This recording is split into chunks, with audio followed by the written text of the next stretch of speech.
35.9% compared to 31% for men. This reflects persistent gender imbalances in unemployment, labour force participation and the sectors in which men and women are employed. Stats SA says no matter the level of education, women in South Africa face significantly greater challenges in securing employment than men. Statistician General Rasinga Maluleke says the gender gap is the widest between men and women with only a matric certificate. And women, like young people, are trudging it hard in the labour markets. In the court certificate. And women, like young people, are trudging it hard in the labour markets. In the Q2 survey, 2.4 million people cited being a homemaker as their reason for not being in the labour force, almost 90% of which were women. Nogukhanya Mdambo, Eyewitness News. Higher Education Minister Buti Manamela has announced his department will conduct an investigation into allegations of racial bias related to marking at the University of Cape Town. The claims, made public on social media and by a former head of department, suggest white students were given higher marks while students of colour were unfairly disadvantaged.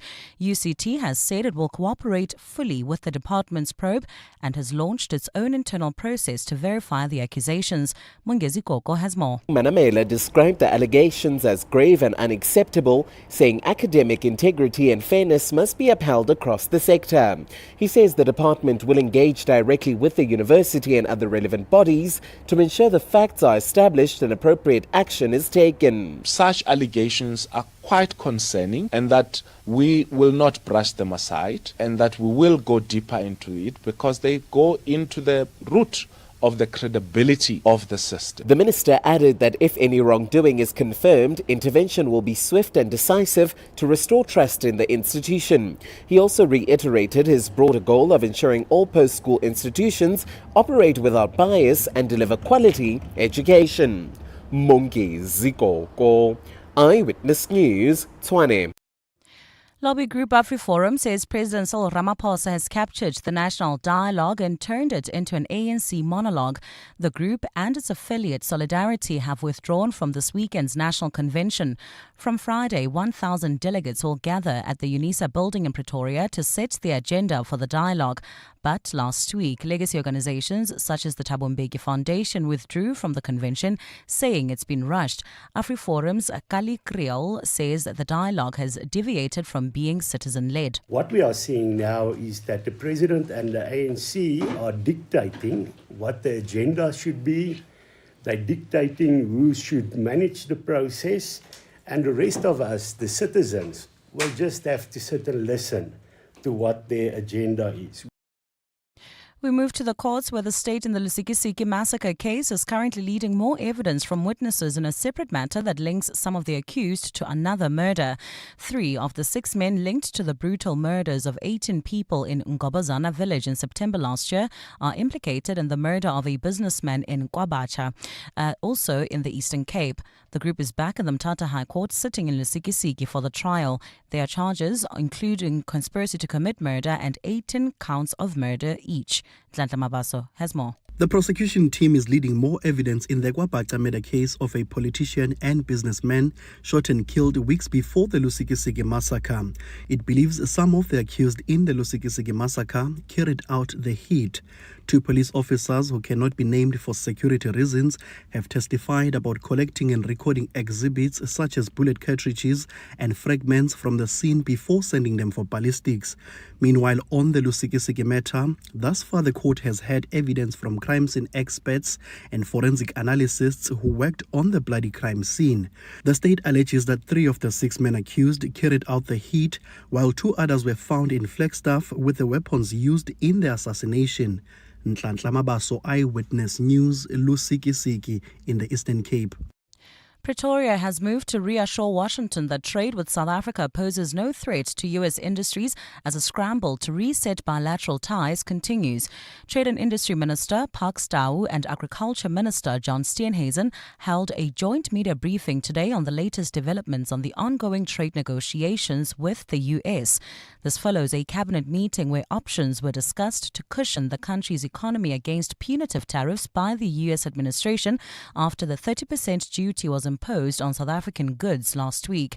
A new trade deal is set to be tabled to the US today, with a high-level negotiation team on standby for further talks on a mutually beneficial agreement. The US is South Africa's third largest trading partner after the EU and China, exporting mostly precious stones and metals, cars and car parts, iron and steel, aluminium products and edible fruit. Minister Tau says the repeated attempts to find each other at the negotiation table are part of government's 5-point response to the US's revolving trade policy. Government is going to do everything possible to keep the American market open for our goods. We will at the same time accelerate our efforts to diversify markets and build on the efforts we have put in place to ensure predictability in trade and leverage all our existing partnerships to secure markets of our products. In the same breath, America and China have extended their trade truce for another 90 days, meaning Washington will hold its levy on Beijing's imports at 30%, while China will keep a 10% tariff on U.S. goods. This comes just hours before the world's two biggest economies were set to raise tariffs on imports of each other's goods today. Yesterday, U.S. President Donald Trump signed an executive order to keep the pause in place until November 10th, while Beijing also announced an extension. Washington had threatened trade taxes as high as 145% on Chinese products earlier this year, with Beijing hitting back with 125% duties on U.S. shipments. The rates for both countries were scaled back after a round of trade talks held in Geneva in May. Gold's trading at $3,351.18 an ounce. The rand's at 17.65 to the dollar, at 23.81 to the pound, at 20.55 to the euro. Brent crude oil's at $66.28 a barrel. Devland, heading into Eldorado Park, we still have those roadworks slowing down traffic on the Golden Highway between the N1 and Union Avenue. Also traveling through the Joburg CBD, traffic is already backing up. This is heading towards Boyson's M1 South between Killarney Bends and the Crown Interchange. And also look out for those faulty traffic lights around Park Ridge at Beyersnodie and the N1 North. In your sports, Devard Brevis becomes the youngest South African batter to score a T20 100. Mamelodi Sundowns looking to return to winning ways in the Betway Premiership. And New Zealand's Wallace Sititi out of their Rugby Championship opener against Argentina. A look at your weather. Partly cloudy skies in Gauteng this afternoon. Temperatures are peaking at alternating highs of 21 and 22 degrees. The top story in Eyewitness News this hour. Stats SA has sounded the alarm on the widening gender gap as women continue to fall behind in the labour force. EWN, in touch, in tune and independent.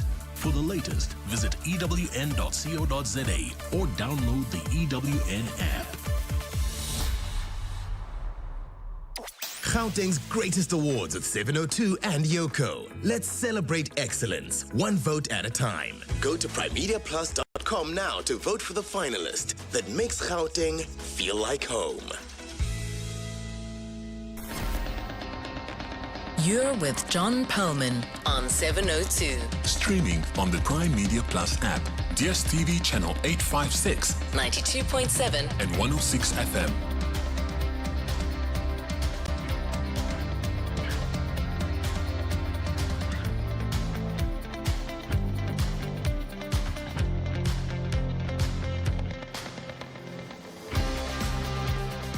Very good afternoon, everyone. It's 9 minutes past 3 on Tuesday, the 12th of August. This is 702 Drive with me, John Perlman. Wherever you are listening to us in 702 land, welcome to the show. It's been a rough day out in Germiston with the protest against evictions turning violent and a Home Affairs building in that town being set alight. We'll talk to the Metro about the underlying causes. We'll hear as well from the organisation that speaks for the protesters.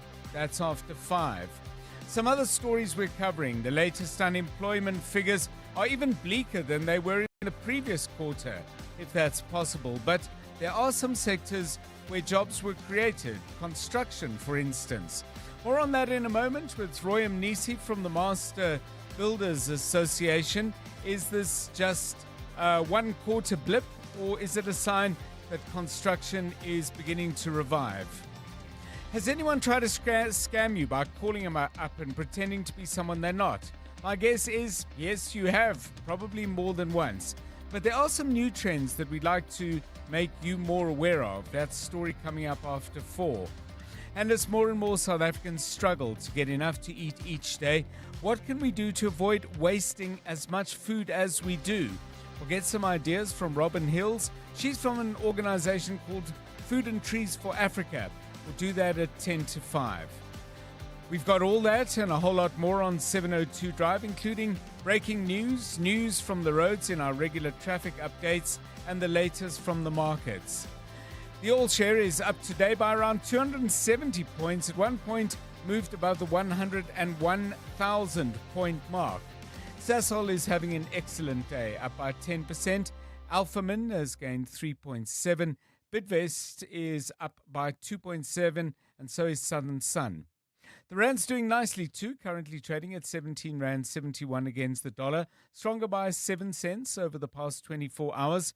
A euro will cost you 20 Rand 55, better by 11 cents over the same period, and the rand is currently trading at 23 Rand and 83 cents against the pound. The price of Brent crude today down by 41 cents, currently trading at $66.23 a barrel. Stephen Critters joins us with all the details at 4:25. We'll have sport with Tolakele Mganga, that's at 22:04. Maki Molapo back with the latest news headlines at 3:30. Karabo Chale keeping an eye on the roads. This is 702 Drive. We're live in the place where you live, and if it's happening in 702 land, you'll hear it here first. With your help, of course, if there's something we've missed, do give us a call on 072 702 1702. Use that for WhatsApps, either voice note or text, or give us a call on 011 883 0702. It's 13 minutes past 3. 702. Let's walk the talk. Don't forget, by the way, that you can actually watch the show if you like. You can go to YouTube, log on there, type in John Perlman 702 Drive, Afternoon Drive Live. I think that ought to get you in, and you can watch what we do and keep an eye on, the high standard of outfits that prevail on the 702 Drive show now that we are no longer just radio. We stepped it up quite a few gears. We've got lots to talk about as always, plenty to inquire about, lots to think about, including some of our random thoughts. Now, here's my random thought for the day. I saw that today in the United States, I guess, it's on a website that tends to focus on things going on in the US. Today is National Middle Child Day. Now, I'm interested to know where you are in the birth order in your family. If you have siblings, where did you come? Firstborn, lastborn, somewhere in the middle. And how do you think that shaped you? Because I think these things do shape people. I'm very fond of mentioning in other contexts that I saw quite a while ago, but I don't believe it will have changed much. A writer called Daniel Coyle found that of the 10 fastest men in the world across 100 meters, virtually all of them were lastborn.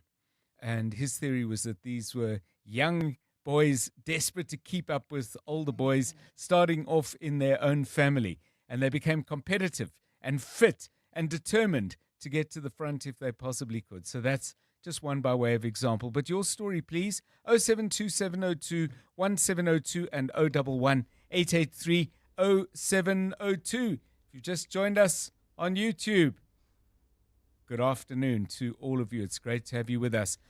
Birth order, Rifue Lutsua, where did you fall, and how do you think it may have shaped who Rifue Lutsua is in 2025? That's a loaded statement. Good afternoon, John, and to the rest of the 702 family. So I am actually a middle child. So I feel like I deserve an award for being a middle child because it did really shape me, because my mom has always treated me like I'm the oldest when I've got two older siblings. But somehow she says, I feel like you've got leadership skills and you are the oldest. And I can't be irresponsible. How many siblings? There's 4 of us. I mean, all that pressure on me to perform and to... Because even if my older siblings are misbehaving, my mom will say, I'll tell Rifue. And then I'll have to call and call family meetings and say, guys, come on, let's behave. This is a lot of pressure on me. I'm only number 3. Boy, okay. Well, that's a fair amount of pressure. What about you, Karabo Charlie? Good afternoon to you. Traffic in a moment. Yeah, no, it shaped me a lot, because there's 5 of us. I'm the 4th one. 11-year gap from the last born. I'm the only boy, so I was the king of the castle for a long, long time. Yes. You know, when you're growing up, you're the youngest boy, and everybody's just like, yeah, this is the one, you know? Were you ever treated like an egg? I think so. You know, I kind of was treated special until the last born came. So most of the things, since I was the only boy, I used to get my own toys, my own clothes. I didn't share a lot. So I liked my own space. Even now, Yes. I still like my own space. I could say I don't like sharing my things with other people. So even my space, when I went to varsity, there was an option of sharing with a student, and I picked my own kind of residence, like where it's only a single or my own space. So yeah, so I still kind of have that tendency of not liking to share my space. Yeah, it's a very, very interesting thing. I mean, I'm the youngest in my family. Older sister, older brother, 7-year gap. Older sister, but obviously younger than the first sister. And there's about 18 months between us. And the older 2 siblings said, well, you know, the younger ones kind of get away with things and they're allowed to do things. I didn't think I was particularly privileged or treated especially well as the youngest. But of course, you know, I am an unreliable witness in this matter. And I like guess the you'd truth have to. in that. That's honest, though. I think that's honest. I guess you'll have to consult my siblings. I'll get them to call in and tell their story if they so wish. 702 Drive, where are you in the birth order? Give us a call on how you think that might have shaped you. It's 17 minutes past 3. Let's make sure that whatever's happening on the roads, we give you the very latest, freshest news so you can make plans and avoid trouble spots. Karabo Chale, back to you. How's it going? Well, traffic is already heavily backed up. That's if you are leaving the Sandton area heading towards Midrand on the M1 northbound between Ethel, Oaklands and the Butler interchange. So please allow for extra traveling time at this stage. Otherwise, the rest of 702 not looking too bad. Just that usual delay due to roadworks in the Devland area heading towards Eldorado Park on the Golden Highway between the N1 and Union Avenue. Also, Protea Glen. Traffic remains sluggish on the N12 westbound approaching the R558. Look out for those faulty traffic lights in the Edenville area at Modderfontein Road and Faribek. If you come across any other traffic issues, please SMS us on 31702. We are also on X at EWN Traffic. The Midday Report. Weekdays 12 to 1.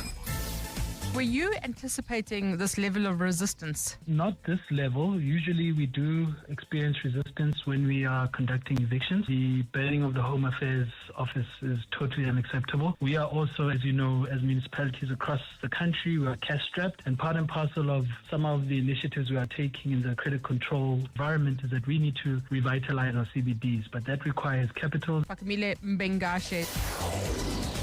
The Midday Report with Mandy Wiener. 12 to 1 on 702. 702. Looking for real ways to live greener? Then don't miss Green Tip of the Week, your weekly dose of sustainable inspiration. From eco-entrepreneurs to climate champions, we sit down with the people making real change. Catch Green Tip of the Week every Tuesday on Afternoon Drive with me, John Perlman, 3 to 6 p.m. Only on 702. Proudly brought to you by Volvo. It's safe to be brave with Volvo. Business Outsurance are experts in business insurance for butcheries, restaurants, beauty salons, and more. Here's Gert. I definitely have peace of mind that Business Outsurance is protecting our business. I do think Business Outsurance are the best insurance company out there, and they gave us the best quotes. Switch to Business Outsurance, and you could get a massive 20% discount on your business insurance premium. Visit outsurance.co.za. Switch and save today. Licensed insurer and FSP. TCs and information online. Choose the best. The new Huawei Pura AT series. The master of photography. A super sensor with precision zoom. Stay sharp from dawn to dusk with a superior 1-inch ultralighting camera and ultralighting macro telephoto lens. The master of color, enhancing every frame with vibrant color and incredible clarity. Tricky lighting? No problem. Take portraits against the light with every face perfectly illuminated. It's more than a phone. It's a professional studio in your pocket. Go beyond with Huawei Pura 80 series. To walk the talk is to turn words into meaningful actions. And it's what we at 702 are committed to doing every day. We are also committed to following the rules set out by the Broadcasting Complaints Commission's Code of Conduct. To give you balanced programming, fair comments, and accurate news. But if we stumble along the way and you feel we are not living up to the code, let us know on comment@702.co.za. And if after that you're still not happy, you can direct your complaint in writing to the Broadcasting Complaints Commission. Email bccsa@nabsa.co.za. For more, visit bccsa.co.za. Local entrepreneurs don't just deserve your business, they deserve your applause. Gauteng's Greatest Awards with 702, powered by Yoko. Every business begins with heart, but it survives with the support of its community. In other words, you and you and you. In this year's Gauteng's Greatest Awards with 702, powered by Yoko, we set out to honor the local legends shaping our province, one dream, one service, one customer at a time. We asked you to nominate your favorite local businesses, and you showed up. Now the spotlight shifts to the finalists, the entrepreneurs whose names rose from your nominations. The entrepreneurs you will need to vote for to secure their spot as Gauteng's greatest. So let's go to our first category of the afternoon. The category is Best Wedding Venue. We have 3. De Hoek Country Hotel, Shai Hills Guest Villa and Events Venue, and Stay by Inimitable. Great businesses, all of them. So we would very much like you to start voting. But this first, business owners and budding entrepreneurs, listen up. What if your till could think for you? Introducing Yoko Counter, the smartest till you will ever own. Cut guesswork and save time with integrated payments, real-time reports, seamless stock management, and easy staff tracking. It's all connected right there on one device. Upgrade to Yoko Counter at yoko.com and save yourself precious time and money. So these are the businesses in the wedding venue category that you believed in. These are your finalists.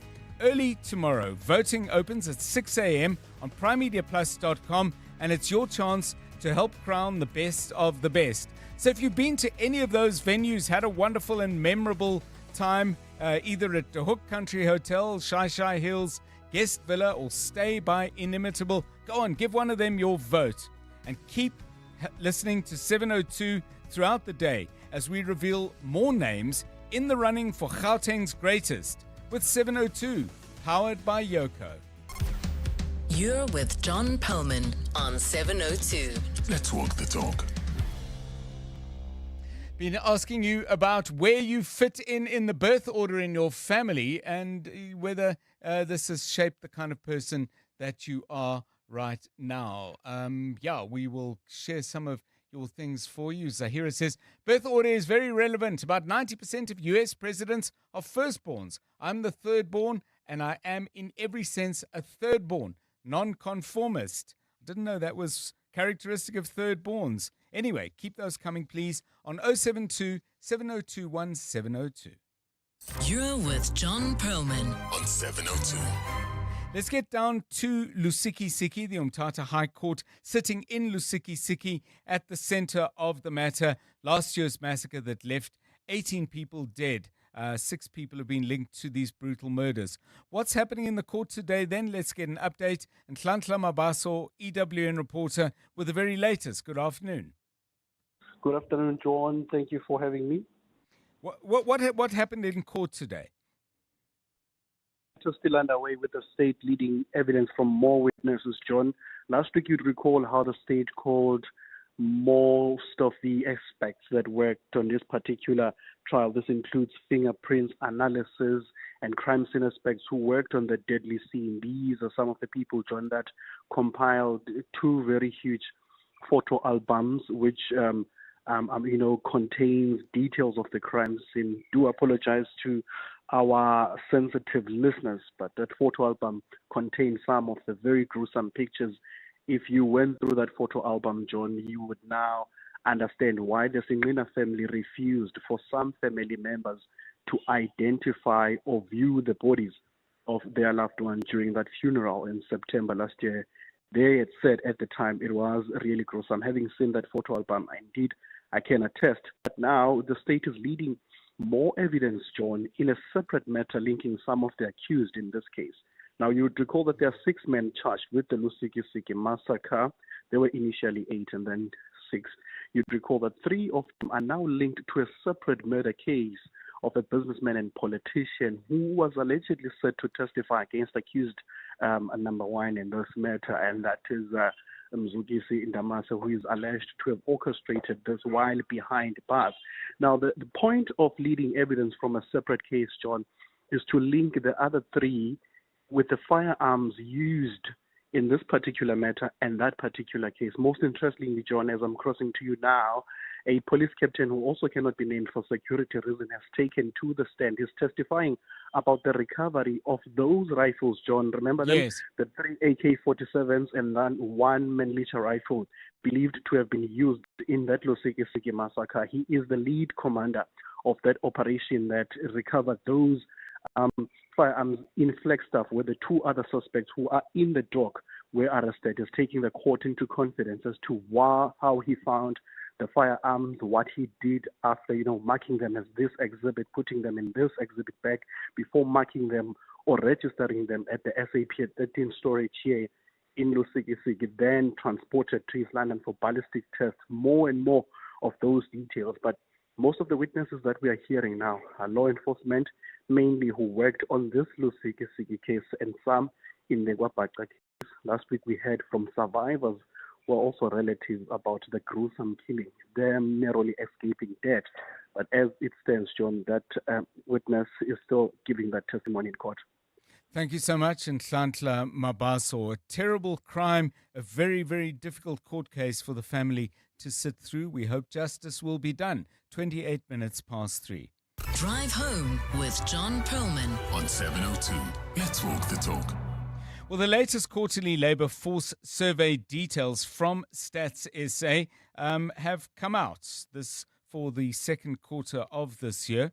But there are some bright sparks, or shards of light, should I rather say, and one of them is in the construction sector. A small gain in Q1, a larger gain in Q2, with 20,000 jobs being added in that sector. Roy Mnisi is Executive Director at Master Builders SA and joins us now. Mr. Mnisi, welcome and thanks very much for your time. Is it too early to call this a trend? The improved numbers in construction, or are we seeing something that might take root and create even more jobs? Good afternoon. Good afternoon, John, and thank you for inviting me to your show once again. John, I think the increase in the number of employed persons in our sector as announced today may indeed signal the beginning of an upward trajectory for the sector that has struggled for far too long. We are very much positive, John.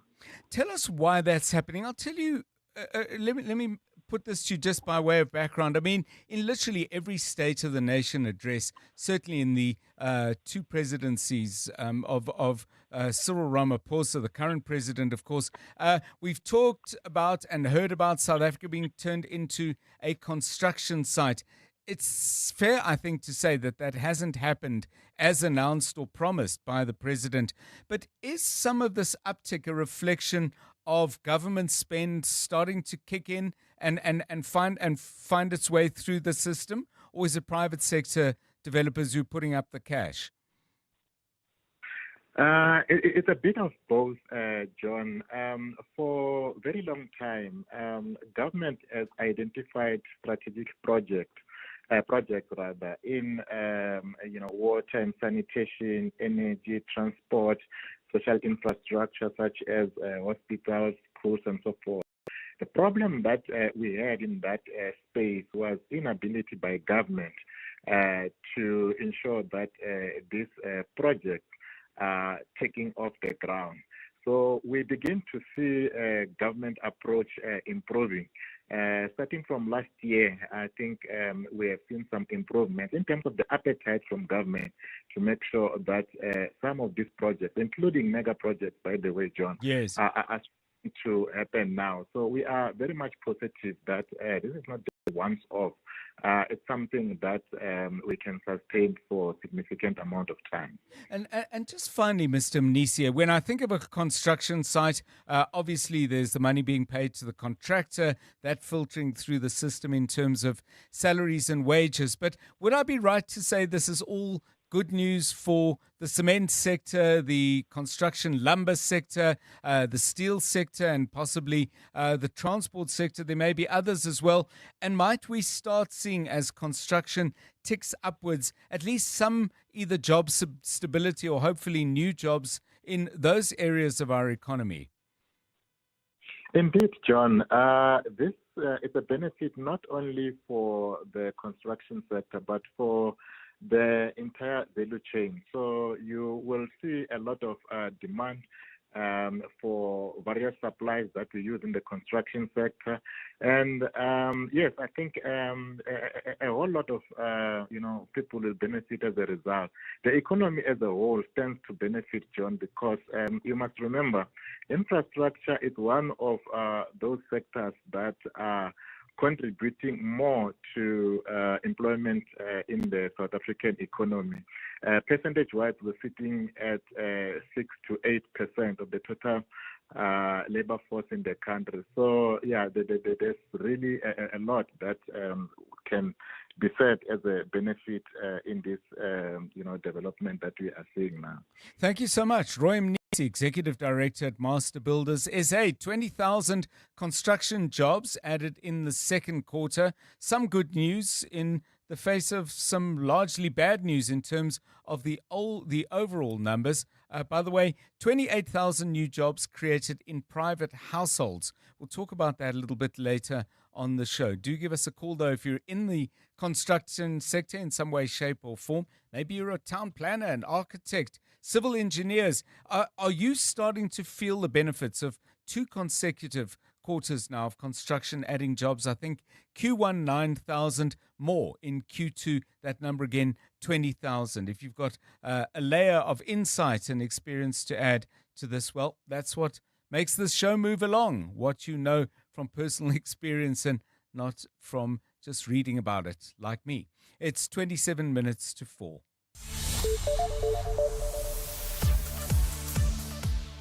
Right, let's find out what's happening in the very latest Eyewitness News. Maki Molapo out in Germiston. More information emerging about that Home Affairs fire, I believe.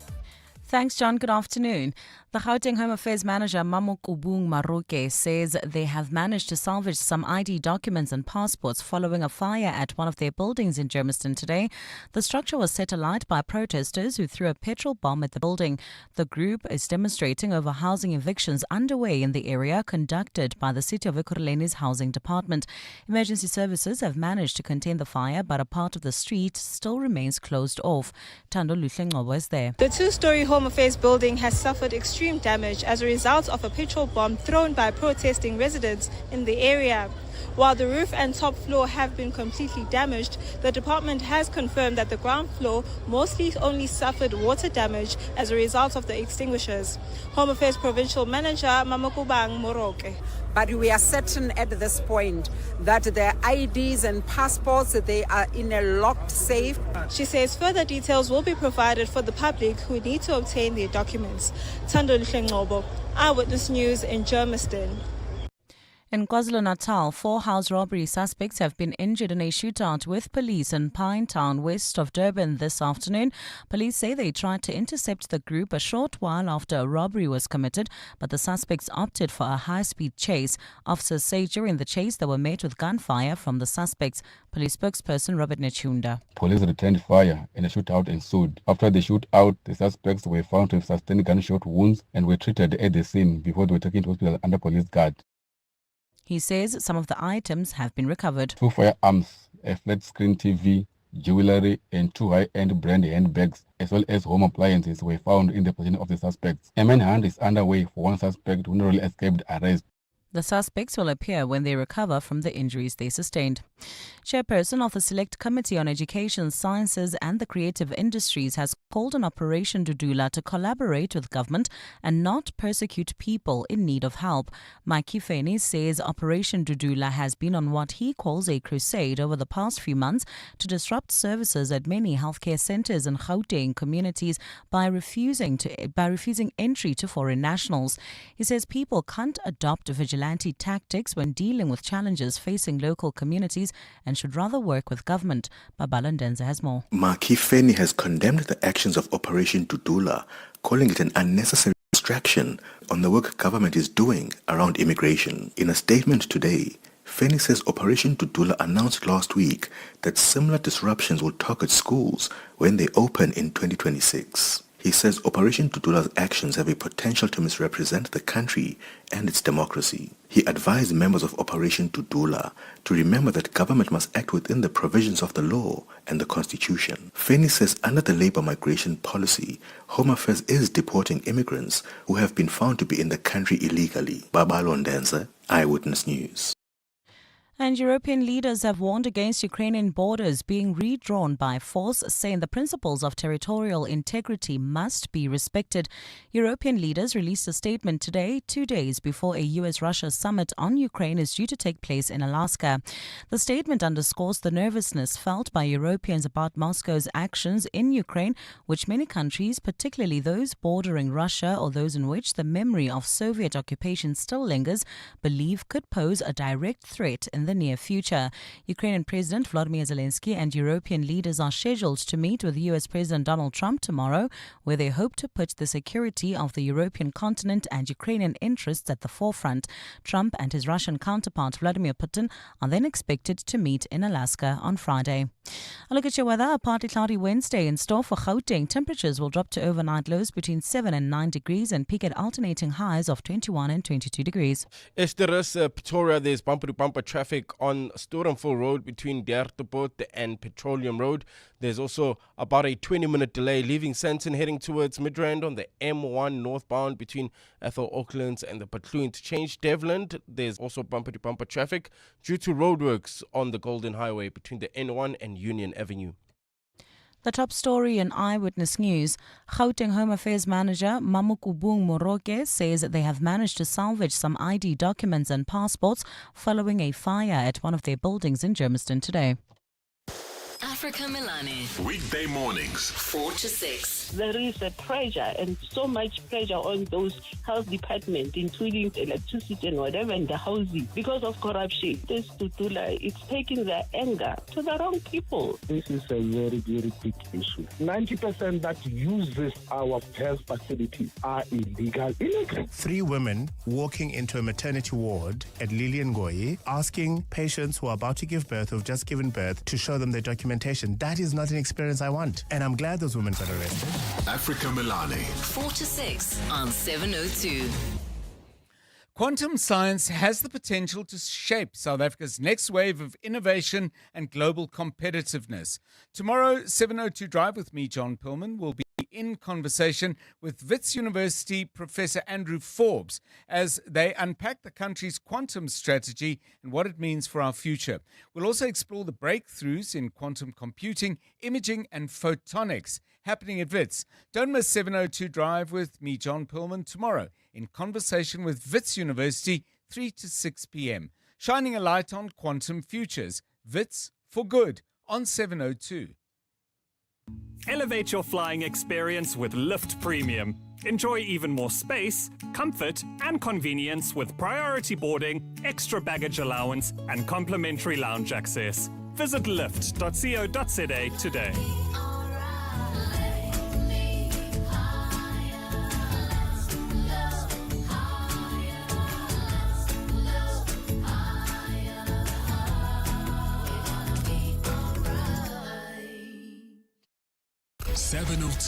WhatsApp John on 072 702 1702. Hi, Uncle John and the 702 family. So I'm third born in a family of 5, so I'm like literally straight in the middle, 2 before me and 2 after me.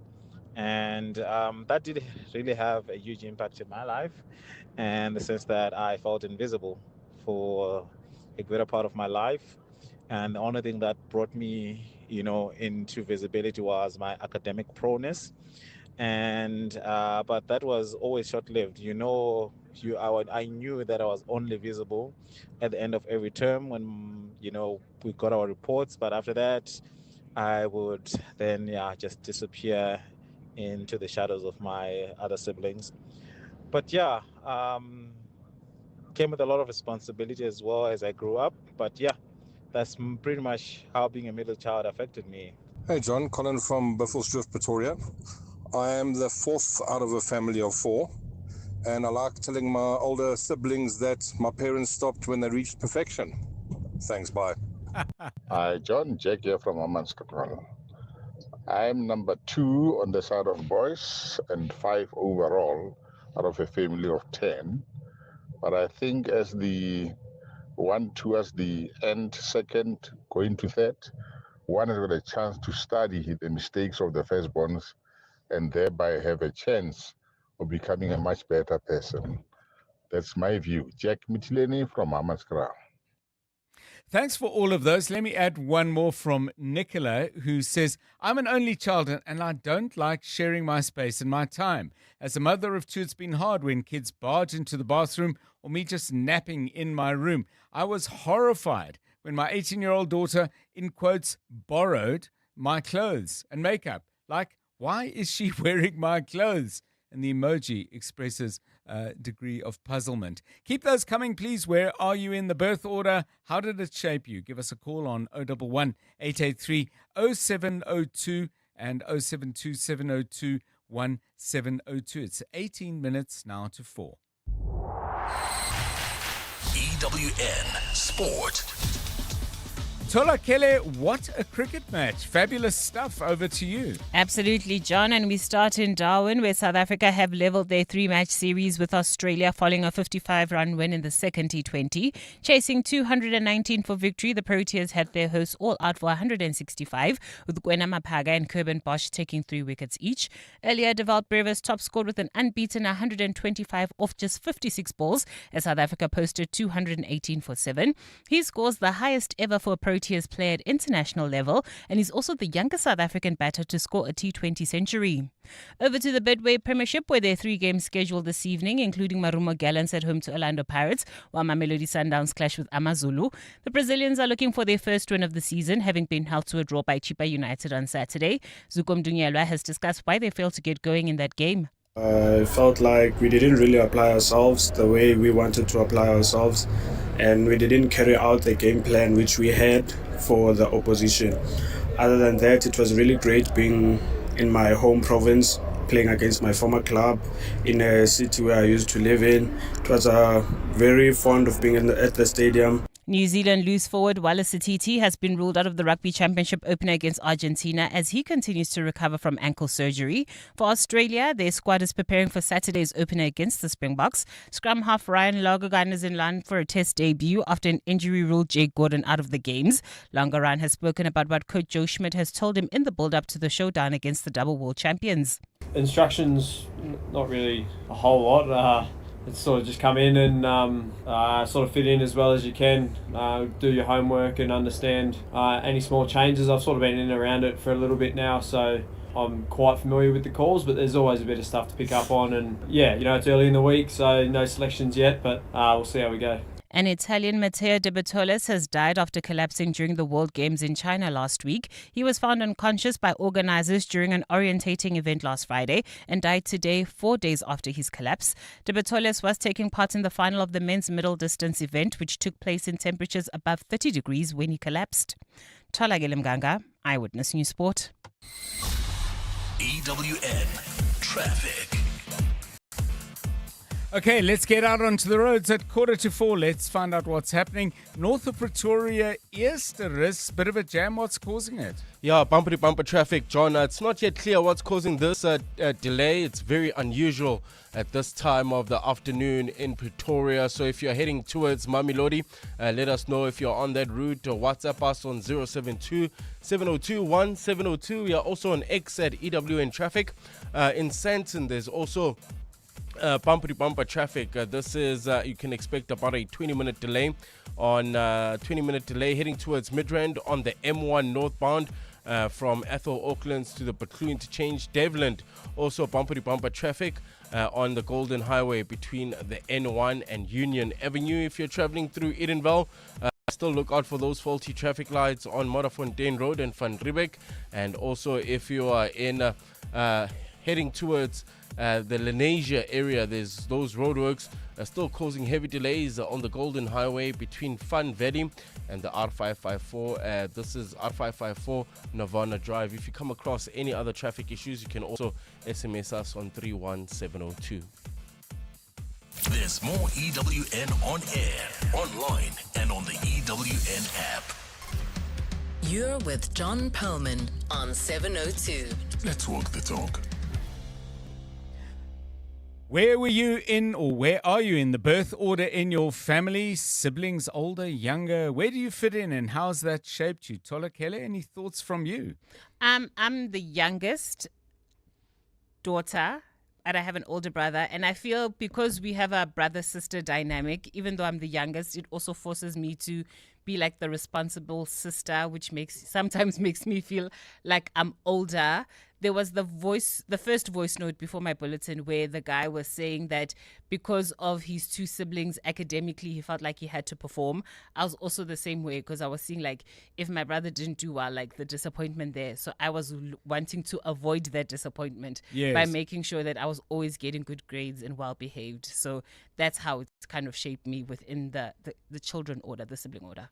Was there ever a time when you said, okay, I've been doing this and making sure of this and all that, and I'm done with trying to make sure all of this is done to other people's satisfaction? It's only now, like over the last 2 or 3 years, where I'm just like, ma'am, if you don't do it now, when are you going to do it? That's why like I make the decisions that sometimes my family will be like, oh, I was about to say my nickname. They'll be like, oh, you don't want children and you don't want to get married. I'm like, nope.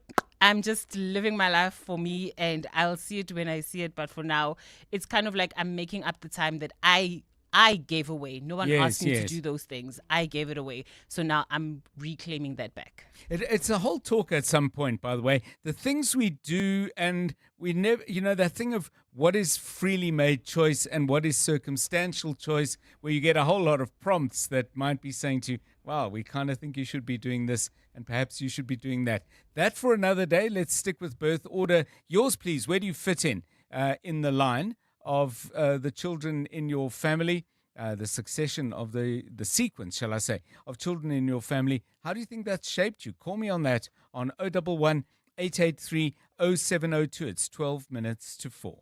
Drive home with John Perlman on 702. Let's walk the talk.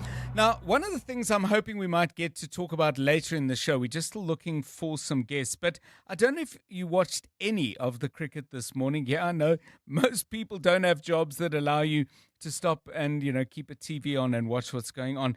But Dewald Brevis was absolutely extraordinary. I'll just give you the numbers. 125 not out, or 56 balls, 12 fours and 8 sixes. And what I'd like to know is, did any of you encounter him as a young cricketer? Maybe you played with him. He went in for his high school years to Affies in Pretoria, Afrikaanse Seenshoër. Maybe you knew him there or played against him.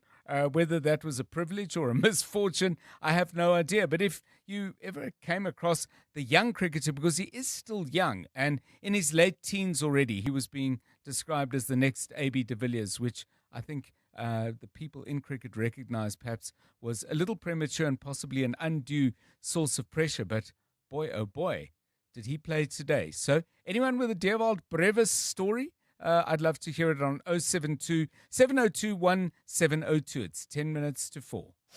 John is on X at John Perlman.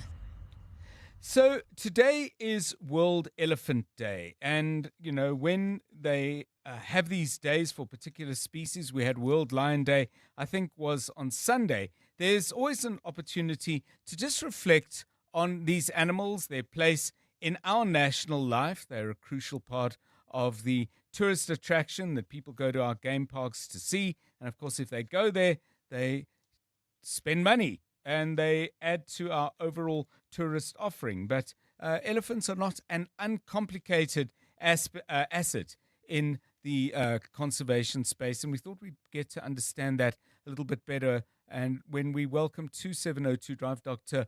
Bernard Coetzee, who's acting director of the Conservation Ecology Research Unit in the Department of Entomology and Zoology at the University of Pretoria. Dr. Coetzee, welcome, and thanks very much for giving us your time. John, thanks so much for reaching out, and it's nice to speak about elephants this afternoon. Yeah, I mean, on the one hand, I read things, and I'm a very, very keen visitor to the bush, go as often as I can, off on Thursday, actually, which I'm looking forward to. On the one hand, we hear that in some overall globally, there's a certain degree of threat that elephants face. On the other, we have the issue of too many elephants in Kruger, if I've got that right. How do we balance those two things? Well, let's first take a global perspective. And so there's 3 species of elephant, and all 3 of them are listed on the IUCN Red List as either being endangered or vulnerable or critically endangered. And so it might be true for South African elephants, and I think that's a conservation success story, that we can actually manage them that well. But for the rest of the world, it's a much more complicated pattern, and especially in East Africa, and especially so West Africa, elephants are in peril. Okay, so let's focus on our own situation then. Obviously, if you have too many elephants, you have consequences for other species. If trees get denuded or knocked down, because elephants have the unfortunate habit of doing that in search, I suppose, of tasty roots and so on. This has consequences potentially for eagles, for giraffes and others who also live in some way in and off those trees. What's the current balance in Kruger like? Well, I think it's important to realize that elephant management isn't simply a numbers game. Yes, and so yes. What's really critical is how big your area is and how many elephants can move around in those landscapes in a natural way. And so in a lot of the smaller insular reserves where there's water provisioning, for instance, the elephant impacts are going to be higher. But a place like Kruger is enormous. Yes. And there's still a lot of landscape there that is not occupied by elephants, especially in the Mozambican side. And we can see with some tracking data that elephants are exploring those landscapes because there's a lot of land there still actually. And so, yeah, it's a very complex and complicated issue, but I think with some robust debate underpinned by evidence, we can move it forward. So one of the big debates, of course, has been around culling. I mean, what's your view on that, Dr. Coetzee? Well, culling is it was seized in the late 1990s in Kruger by the park management at the time, and there's a variety of reasons why that occurred. I think it really is up to the stakeholders of individual properties to make the sort of decisions that they think will be the best outcome for their properties. So it's not you need a good elephant management plan in place. I'd especially recommend that for smaller reserves for people that might be listening.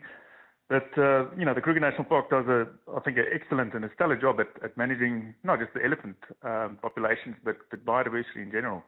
So South Africa has around 44,000 elephants. It's a good number, 30,000 of those in Kruger. A non-scientific question for you, Dr. Coetzee.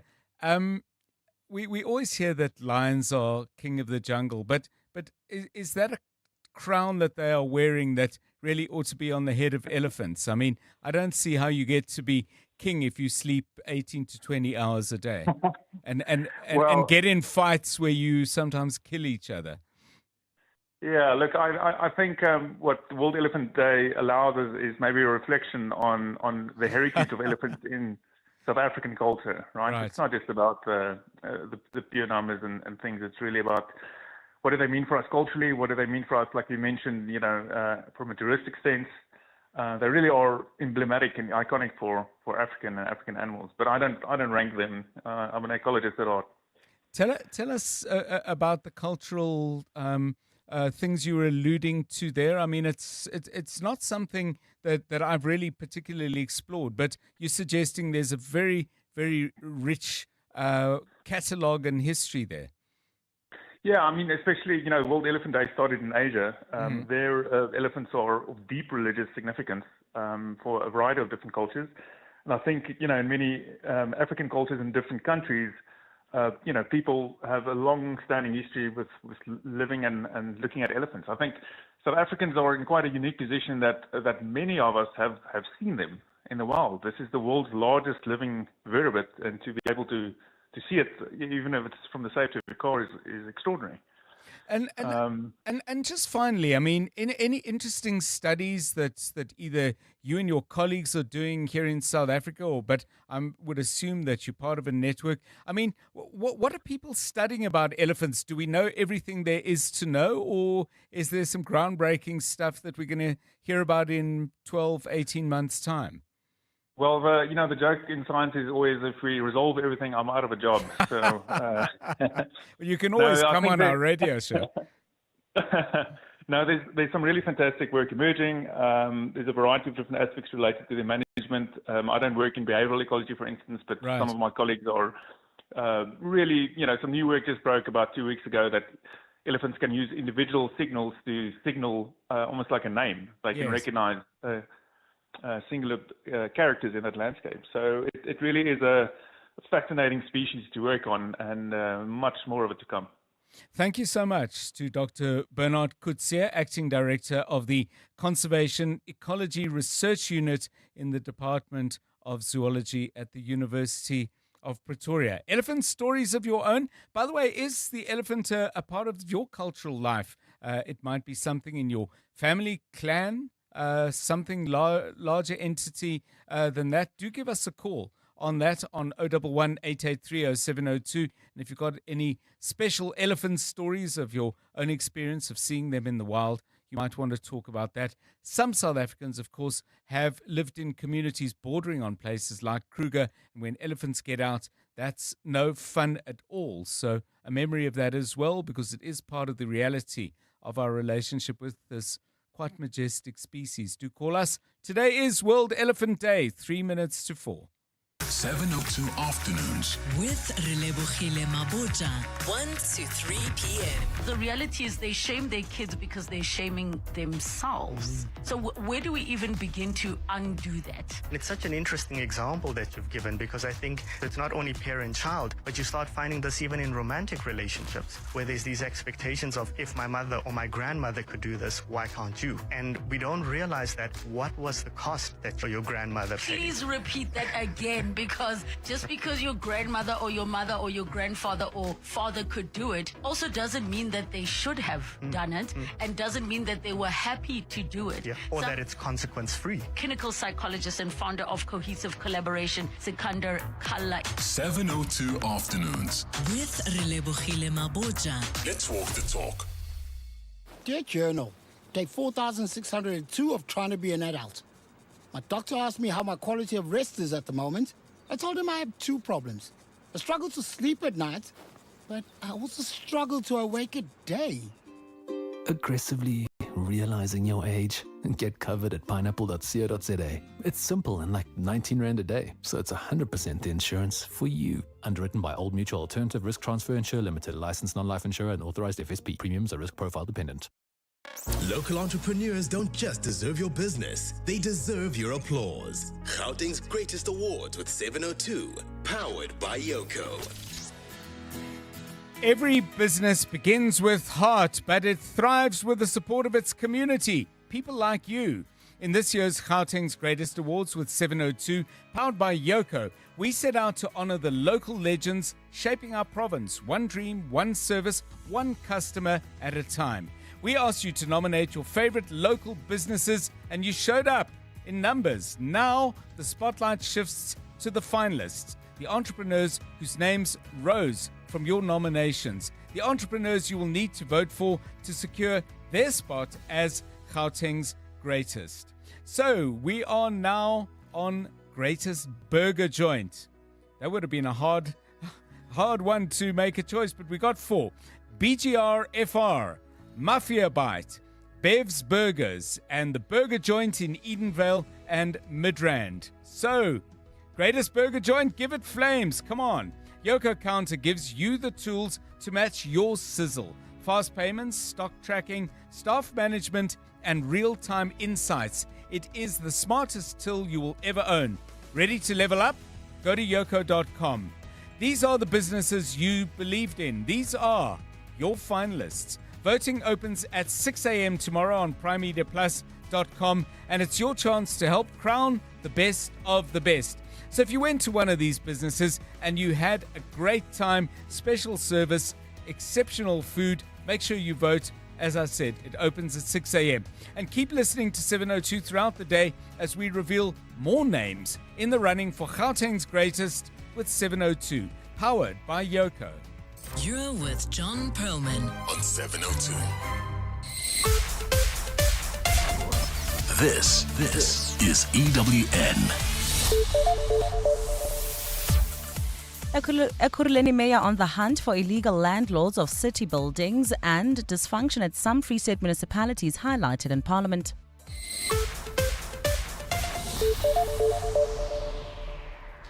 Good afternoon, I'm Mikey Malapo. We begin in the East Rand, where Ekurhuleni Executive Mayor Nkosindipile Xhakaza says the city is working to find owners allegedly collecting rent from illegal dwellers at some city-owned buildings. This comes as the city's housing department is currently conducting evictions at a block of flats in Germiston CBD this afternoon. Mayor Xhakaza says the removal of illegal occupants today forms part of the city's rejuvenation program. As far as we're concerned is that what we've impressed upon the police now is to look for some of the instigators, because some of the people that are leading some of these invasions, they are known in communities. They come, they collect renters, and we must be assisted to actually find them. Earlier today, tensions flared when angry residents threw a petrol bomb at a 2-story Home Affairs building in the area, protesting over their evictions. A resident from Farrow Park says they are being unlawfully evicted, claiming they have proof that they were making payments on time. While the city insists the residents were issued notices as early as June, one resident told Eyewitness News that the Red Ants forcefully entered her home, even though it isn't on the eviction list. The issue here is that most of us did not even hijack these houses. Some of us were told to make agreements to pay for these houses, and we actually started renting. Hence, when the list of the people who are supposed to be evicted and the list of the people that were supposed to, who are not paying, we did not appear. Our house did not appear. Meanwhile, 2 people have since been arrested and one street closed off to Home Affairs building, close to the Home Affairs building, remains closed off to traffic. Stats SA has sounded the alarm on the widening gender gap as women continue to fall behind in the labour force.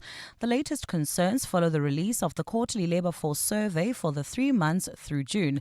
The second quarter stats saw unemployment breach the 33% mark to sit at a worrying 33.2%, with women carrying a heavier share of the burden.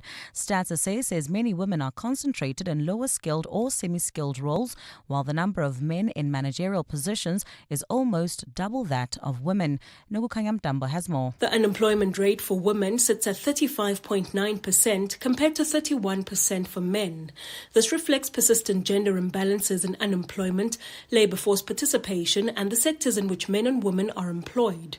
Stats SA says no matter the level of education, women in South Africa face significantly greater challenges in securing employment than men. Statistician General Rasinga Maluleke says the gender gap is the widest between men and women with only a matric certificate. And women, like young people, are trudging it hard in the labour markets. In the Q2 survey, 2.4 million people cited being a homemaker as their reason for not being in the labour force, almost 90% of which were women. Nogukanya Mtambo, Eyewitness News.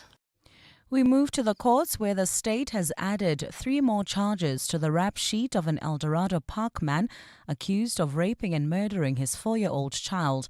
The little girl's parents are appearing in the Protea Magistrates Court today for their second bail application, facing charges of rape, murder and abuse. He was arrested last week Wednesday after his child was found beaten, bleeding and with a swollen eye in their home. The court has added compelled rape, child abuse and intent to cause grievous bodily harm to the father's charge sheet, bringing them to 5. Jabli Lembata has more. The 32-year-old man was emotionless, standing in the dock where the courtroom was full of residents and government officials. Residents who have been gathering outside court since this morning have occasionally been chanting, "Justice for Nikita," a pseudonym given for the 4-year-old child. Her father appeared on his own today as the court has separated his matter from his wife, who is facing other charges connected to the matter. State Prosecutor Neria Masikwameng read out the new charges. That of attempted murder is now being amended to that of murder. The victim has passed on. Count number 2, that of rape. Count number 3, compelled rape. Count number 4, child abuse. Count number 5, assault with intent to do grievous bodily harm. Court proceedings have been postponed to next week Monday for his formal bail application to be heard. Jabuli Lembata, Eyewitness News, Protea Magistrates Court. In the National Assembly, the dysfunction of several Free State municipalities has been in the spotlight in Parliament today as the Portfolio Committee on Cooperative Governance probes the findings of the Auditor General. The committee has heard that the culture of non-payment for services in the Setsoto municipality has led to millions of rand in irrecoverable debt. The council is hoping a 3-month payment holiday for residents will help it rake in some of the money owed in historical debt. Lindsay Dentlinger has more. Setsoto Mayor Saipati Mbiwe says the municipality, which includes the towns of Clocolan, Vicksburg, Marquardt and Senekal, can't just write off irrecoverable debt without trying to get some of it back. She says residents are taking advantage of debt write-off legislation by not paying for services. Mbiwe has told the Portfolio Committee smart prepaid water meters will be installed in all areas in efforts to get residents to pay. We don't have a measure of penalizing the township people if they are not paying the services. Meanwhile, Municipal Manager Nomvula Malachi has confirmed at least 2 staff have been nabbed for selling plots to residents. There was one official that of whose services has been terminated due to fraudulent letter of authority that was used to transfer a site. Malachi says another staff member has been suspended and is currently facing a disciplinary process for taking money in exchange for land. Lindsay Dentlinger, Eyewitness News, Parliament. Gold's trading at $3,343.70 an ounce. The rand's at 17.64 to the dollar, at 23.81 to the pound, at 20.56 to the euro.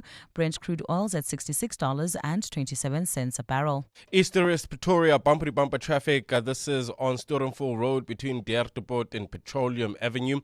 There's also about a 20-minute delay leaving Sandton heading towards Midrand on the M1 northbound from Ethel Oaklands all the way to the Butlu interchange, and in Devland, bumper traffic on the Golden Highway between the N1 and Union Avenue. In your sport, Deval Brevis' unbeaten 125 powers the Proteas to a series-levelling winner against Australia. Former Premier League referee David Coote handed an 8-week ban and flashing mouthguards to feature at the Women's Rugby World Cup. A look at your weather. Partly cloudy skies in store for Gauteng tomorrow. Joburg will drop to overnight lows of 9 degrees and peak at highs of 21. Pretoria is also at lows of 9, reaching highs of 22. Vereeniging's at 7, also reaching highs of 22 degrees. The top story in Eyewitness News this hour. Ekurhuleni Executive Mayor Nkosindiphi Xhakaza says the city is working to find owners allegedly collecting rent from illegal dwellers at some city-owned buildings. EWN, in touch, in tune and independent. For the latest, visit ewn.co.za or download the EWN app. Gauteng's greatest awards with 702 and Yoko. Your vote is not just a click. It's a thank you, a nod, a way of saying we see you. Vote for your favorite local business now on primemediaplus.com. 702. Drive home with John Perlman. John Perlman, 3 to 6 p.m. On 92.7 and 106 FM. Let's walk the talk. 702 Drive, it's 9 minutes past 4. What kind of Tuesday are you having? What kind of Tuesday have you had? If you're already wrapping up the day and heading home, of course, you need to know exactly what's happening in the traffic. We'll do that shortly with Karabo Chale. Coming up on the show before that, though, or after that, in fact, we're going to look at the growing sophistication and complexity of scams that involve the scammer impersonating someone else as a way of getting you to part with vital personal information and, crucially, and ultimately with your money. AI has made this all the more difficult for us to realize who's out there scamming us.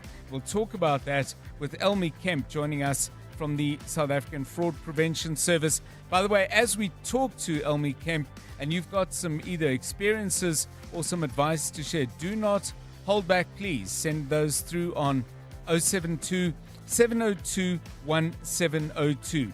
Later in the show, as more and more South Africans actually battle just to get a square meal each day and provide enough food for children and other dependents, we continue as a country to waste huge amounts of food. In our Green Tip feature, we'll look at how to minimize that food wastage. We'll talk to Robin Hills, who joins us from the organization Food and Trees for Africa. And then after 5, our focus very much on Germiston, violence in that community, a home affairs building absolutely gutted by fire, with all the consequences, not just damage to property, but lots of IDs and other crucial documentation. By all accounts, going up in flames and smoke. That's story after 5 o'clock. Earlier in the show, we were asking you about where you land in the birth order. This because today is National Middle Child Day. Nope, it is not a national holiday or a public holiday. And besides, even if it was, too late for you to take the day off, I would think, unless you work night shift. But no, you cannot have today off wherever you are in the birth order, unless you square it away with the people who employ you. But you and where you are in the birth order and what kind of impact that's had on you, messages please on 072 702 1702. That's WhatsApp's either voice or text. You're with John Perlman on 702. Hi, John. I am the last born out of 7 siblings. You know, being the last one, it has been very, very hectic. You know, every sibling, because you are younger than all of them, every sibling, whenever they need something, they send you. If someone wants to drink tea, he asks you to make tea. If someone needs food, ask you to prepare food for him. So it's been hectic, very hectic. Anonymous here, bye. Yeah, so that's the difficulties of the last-born. Let's hear about a couple of firstborns. Zwino says, I'm a firstborn who was trained to have a big heart. My younger sister and I have a 14-year age difference. I've always been liberal with sharing because as the only children before my younger sister emerged, I would share toys with all children from the neighborhood. Used to come and play at a home that had a big yard for a group of 10 children to play house peacefully. With that training, I'm still liberal, and I can't stand keeping things to myself. I share with ease because of understanding the greater purpose of being a giver. As we know, says sharing is caring. Pete saw also sharing, but slightly more complex, his circumstances. Let's hear them. I'm the firstborn with 3 of us, 2 boys, 1 girl. With me, whatever I do, especially around month's end, without sharing with them, I always feel guilty. I feel like I owe them. And they're 36 and 30. I'm 43, but they are unemployed, very much in microcosm, reflecting the individual experience of what those unemployment numbers show in such graphic detail in terms of their scale. Unemployment now up over 33%. It's 14 minutes past 4. EWN Traffic. This Eyewitness News traffic is brought to you by Outsurance in partnership with 702. If you're leaving Sandton, heading for Midrand, you are in for something of a delay, Karabo Chale. Yeah, you can expect about a 20-minute delay. That's on the M1 northbound between Athol, Oaklands and the Buccleuch interchange, and also further up in the Midrand area heading towards Centurion. Also bumper traffic on the N1 northbound between Ellendale Road and Samrand. Also in the opposite direction, expect some delays. N1 southbound, still in Midrand, now this time heading towards the Joburg area. N1 south between Samrand and New Road. In Parktown, traveling towards Boysons, traffic sluggish. M1 southbound between Killarney Bends and the Crown Interchange. In Devland, we still have bumper-to-bumper traffic due to roadworks on the Golden Highway between the N1 and Union Avenue, and in Esteris, that's in the Pretoria area, bumper-to-bumper traffic on Stormful Road between Deerdepoort and Petroleum Avenue. If you come across any other traffic issues, please WhatsApp us on 072 702 1702. There's more EWN on air, online, and on the EWN app. The Outsurance pointsmen know that every car on the road carries a story. There's a car full of groceries and a lady who will be attempting to make her mother-in-law's famous recipe for the family dinner tonight. 5 mils of sugar. The Outsurance pointsmen know it's not just a car in traffic, it's butterflies and a potential bonding moment. Every story is different and every story matters. That's why the Outsurance pointsmen have been doing what they do since 2005 in proud partnership with 702. Outsurance is a licensed insurer and FSP.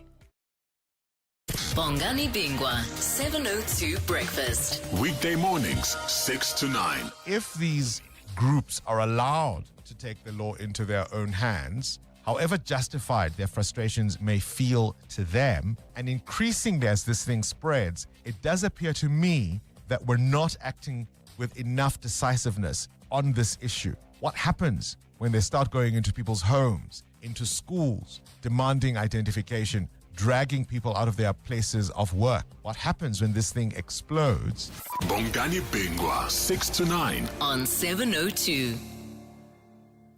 Your parents have done a lot for you. Now that they're 65 or older, do one thing for them.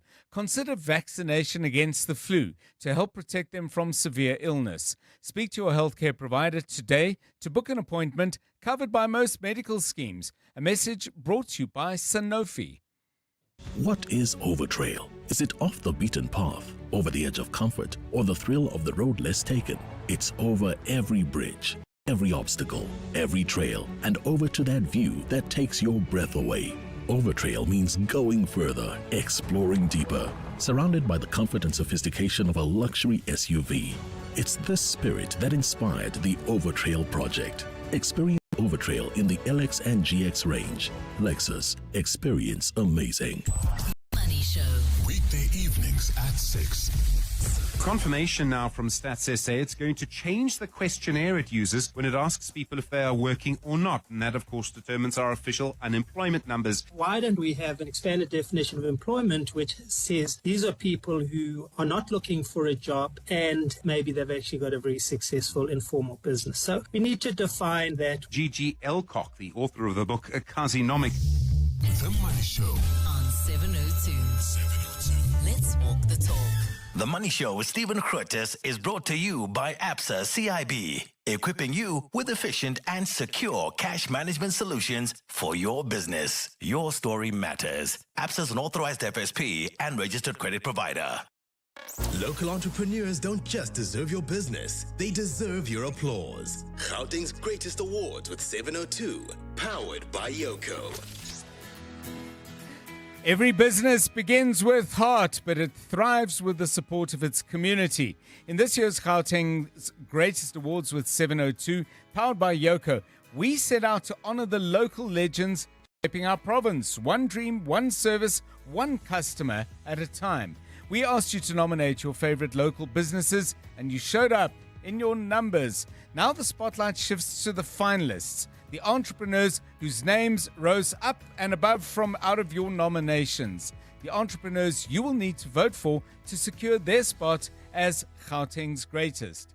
So let's get into this category. Places to enjoy drinks. We've got 5 candidates, out of which we need to pick a winner. Brew Hogs Kailami, Railways Cafe, the Radium Beer Hall, Ubuntu Matuma, and Zebediela Fun Corner. So you got those 5, and we would need to pick out one with your help. In fact, you're going to do all the picking. Everyone knows them and loves them, that little blue card machine company Yoko. They've been powering over 200,000 businesses across Mzansi for almost a decade, and now they're set to grow some more. Introducing Yoko Counter, It's the smartest till you'll ever own. No more stacks of slips at the end of the day. Get real-time recons, manage stock, staff, all from one sleek device. Go to yoko.com to order your Yoko counter today.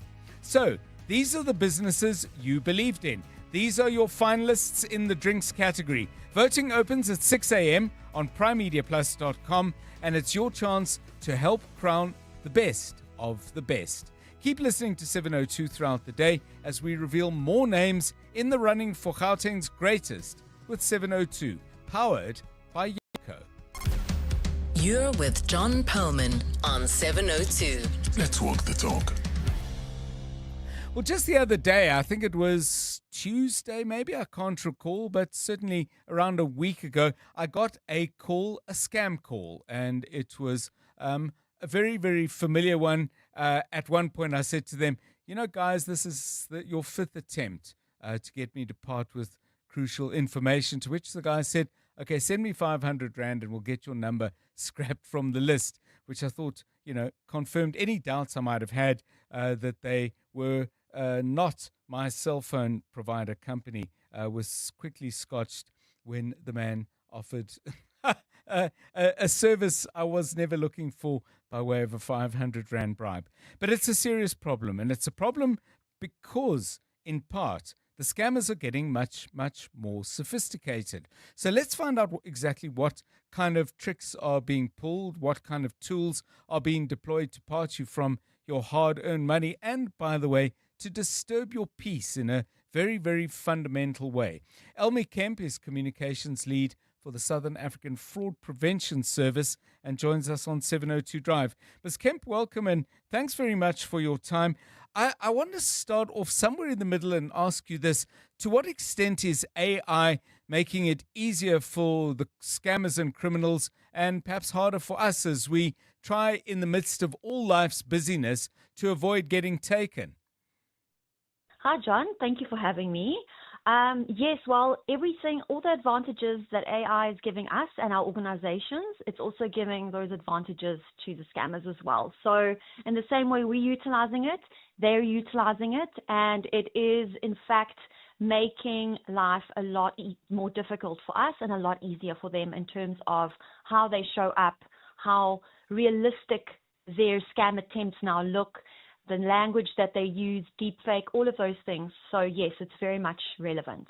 So, I mean, how sophisticated can this get? I mean, for example, is there voice impersonation being used? Particularly if someone says, listen, leaves a message saying, hi, this is Aunt Rachel or whatever, I've got this problem.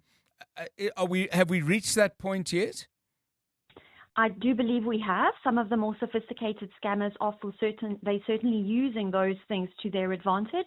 And that's why we caution the public to just always be extremely vigilant.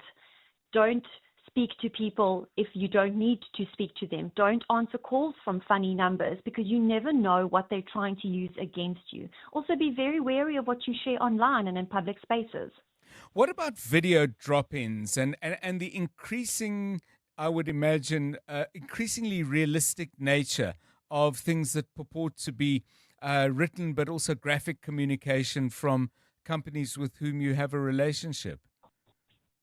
Yes, I mean, those are very relevant, and I think that, unfortunately, in my position, I can't speak to the technicalities of that, but more cybersecurity organizations will be able to give more detail in that regard. So what are the key things that we ought to do? I mean, one of the tips that I've seen, and it's one I've started employing, is if you called, for example, by your bank, immediate, and if there's anything that makes you suspicious, or even if there isn't, always end the call and call back on what you have listed either on their website or in your device as their fraud hotline.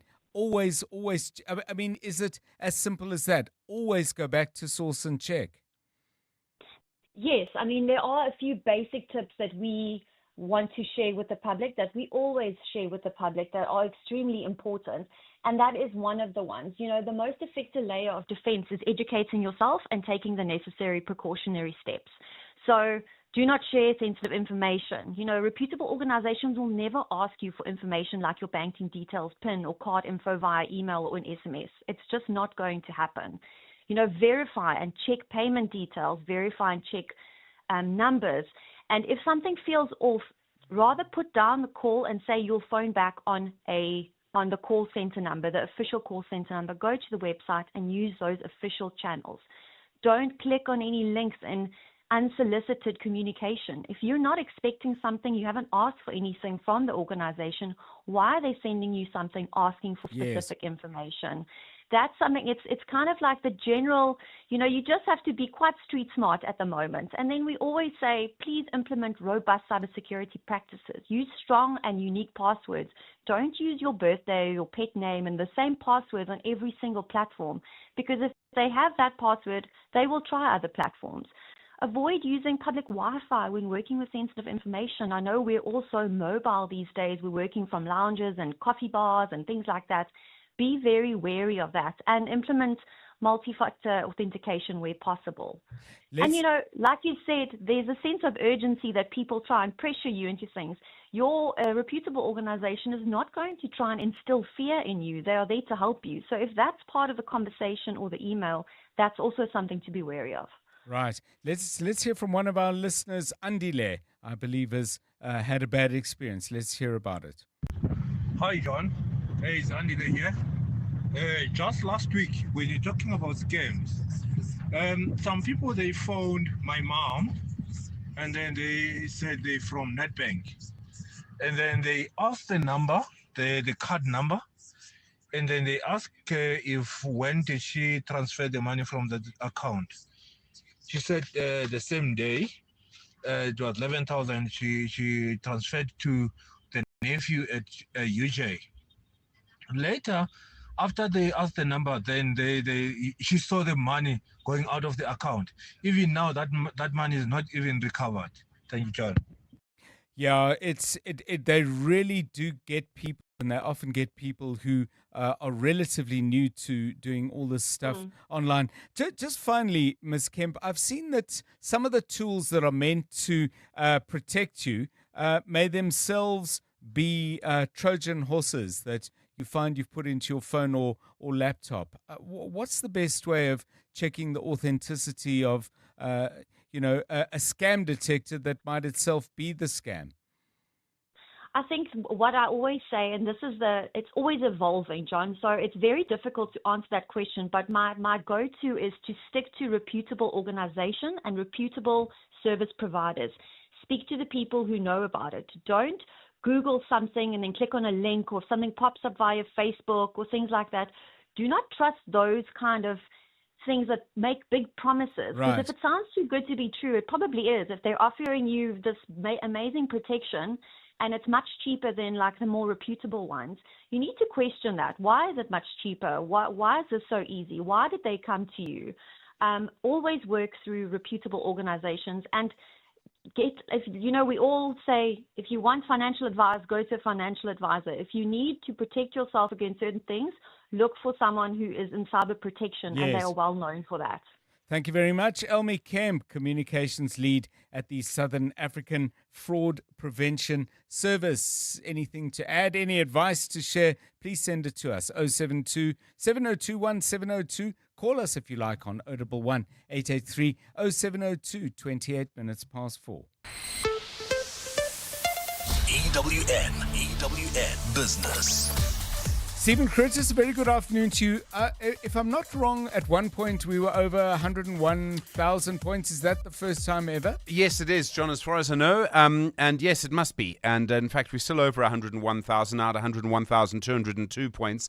That's the JSE All share. I suppose it gets a little less exciting, John, every time you go past another 1,000 points, because you've done it 100 times. Whereas when you've done it only from 1,000 to 2,000, it's very exciting. But this is where we are. So the JSE All Share at 101,202 points, up 0.57%. Financials up 0.86%, Industrials up 0.79%, Resources down 0.2%, Gold and Platinum both just slightly weaker. The story of the day probably around Sasol. They're up nearly 10% on the day, John. They put out a statement. Their earnings per share are expected to be up by more than 100%. There was an increase in average chemical prices. There's a sort of basket of chemical prices they use. Their lower impairments and, I love this, a recognition of a deferred tax asset in the previous year, or a derecognition of a deferred tax asset in the previous year. Sasol also saying it reached a cash settlement with Transnet. That had an impact on them too. So a good day for Sasol. MTN up 3.4%. Motus, the motoring group, they're up 3%. Interesting to see some of the consumer shares doing quite nicely. Some of the platinum shares down again. Voltaire is down nearly 3%. Implats and Northam are both down by over 2%. And Richmond is down by 1.86% on the day. A lot coming out of government today. Obviously, Stats SA confirming our unemployment figures are sort of a smidgen under 1/3 of people who are looking for a job. We are expecting, and we will speak to the Statistician General, Rusengo Malaleke, on the Money Show about today's numbers, but also about how the numbers are changing, that questionnaire that's changing. Also today, the DTIC Minister Parks Tau confirming they're speaking to other members of the Southern African Customs Union. I think that meeting's still underway about negotiating with the US. They've confirmed we have submitted a revised offer to the US for a better trade deal. As I understand it, the idea is SACU, the Southern African Customs Union, would go to the US together. That should make us a little stronger in dealing with the US rather than the US dealing with them one by one. In the US, the main indices slightly higher today. Inflation rising generally in line with expectations. That's making traders expect that there will in fact be an interest rate cut next month. The Dow Jones is up 0.75%. The Nasdaq is up 0.2%. The S&P 500 is up 0.29%. The gold price $3,344.03 an ounce. Platinum $1,327.61. Brent crude slightly lower again at $66.32. And the rand tracking slightly stronger to the dollar today. 17.67 to the euro, 20.58 to the British pound, 23.82. Stephen Grotis, EWN Business. Right, let's get the very latest eyewitness news. A quite extraordinary story about scholar transport in KwaZulu-Natal. Maki Molapo has the details. Thanks, John. Good afternoon. The KwaZulu-Natal Transport Department has vowed strong action will be taken after video footage emerged showing a learner driving a scholar transport vehicle. The video was captured by community members in the province's capital city, Pietermaritzburg. It appears the designated driver of the vehicle allowed a pupil in uniform without a valid driver's license or permit to take over driving. Nhlanhla Mabaso has more. I will make sure I send this to the Department of Transport and I will get you fired. You will get fired for arresting children. This concerned resident captured the video as the driver who allowed a child to drive his vehicle fled confrontation. All this happened with a number of school learners on board the minibus taxi. The Department of Transport has condemned the incident and says it will hold the driver to account. Ndabezinhle Sibia speaks on behalf of Transport MEC Siboniso Duma. The MEC has mandated our highly efficient team from Road Traffic Inspectorate to locate the owner of the minibus taxi that is used by Lenena.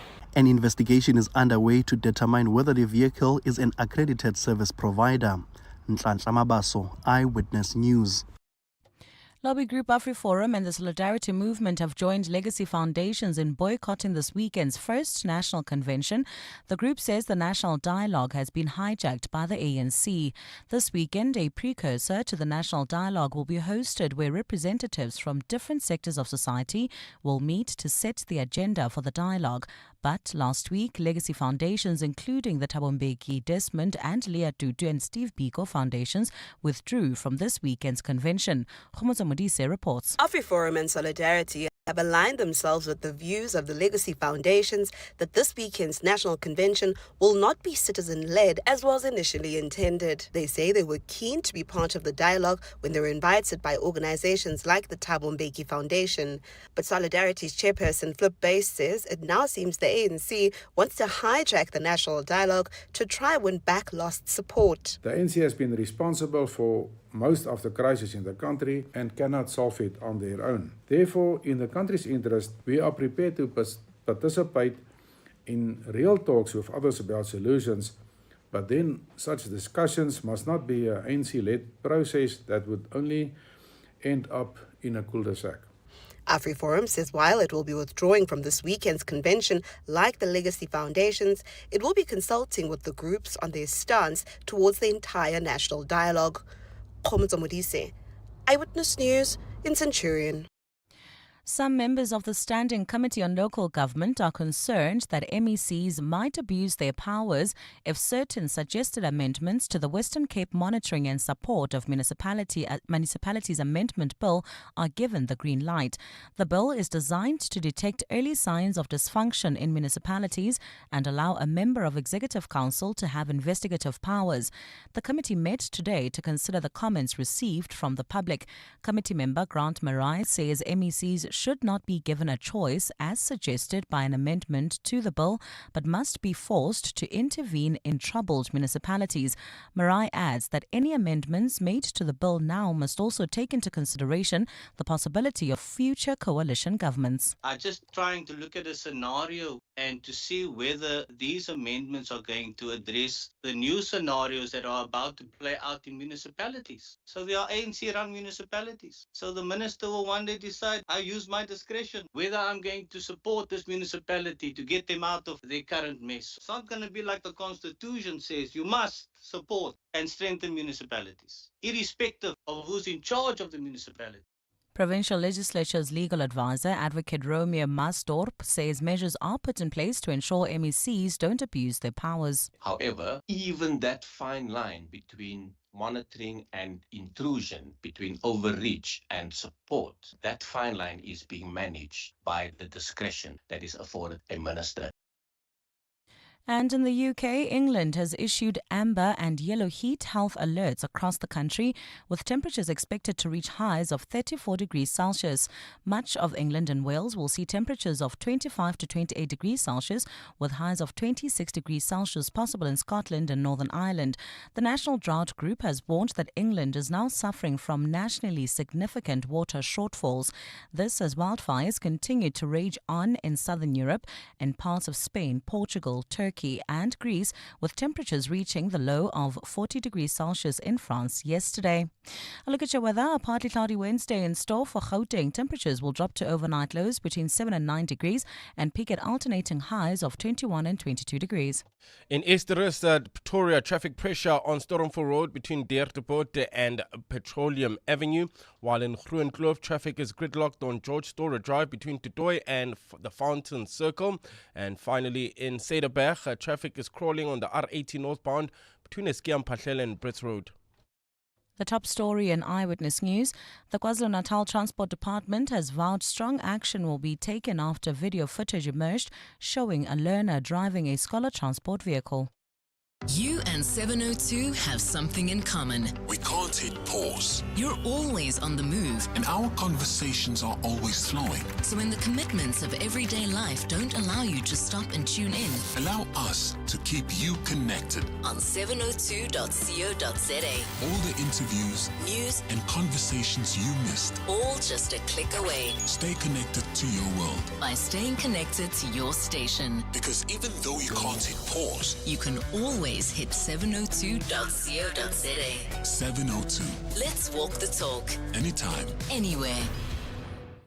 Corporates That Care promotes and encourages corporate leaders and all citizens to walk the talk for a better South Africa. Catch Corporates That Care this Wednesday at 10 to 9, featuring Unilever Southern Africa. Their CEO, Justin Apsey, will be in conversation with Bongani Bingwa. Join us every Wednesday as we highlight the efforts of companies and brands dedicated to building our country.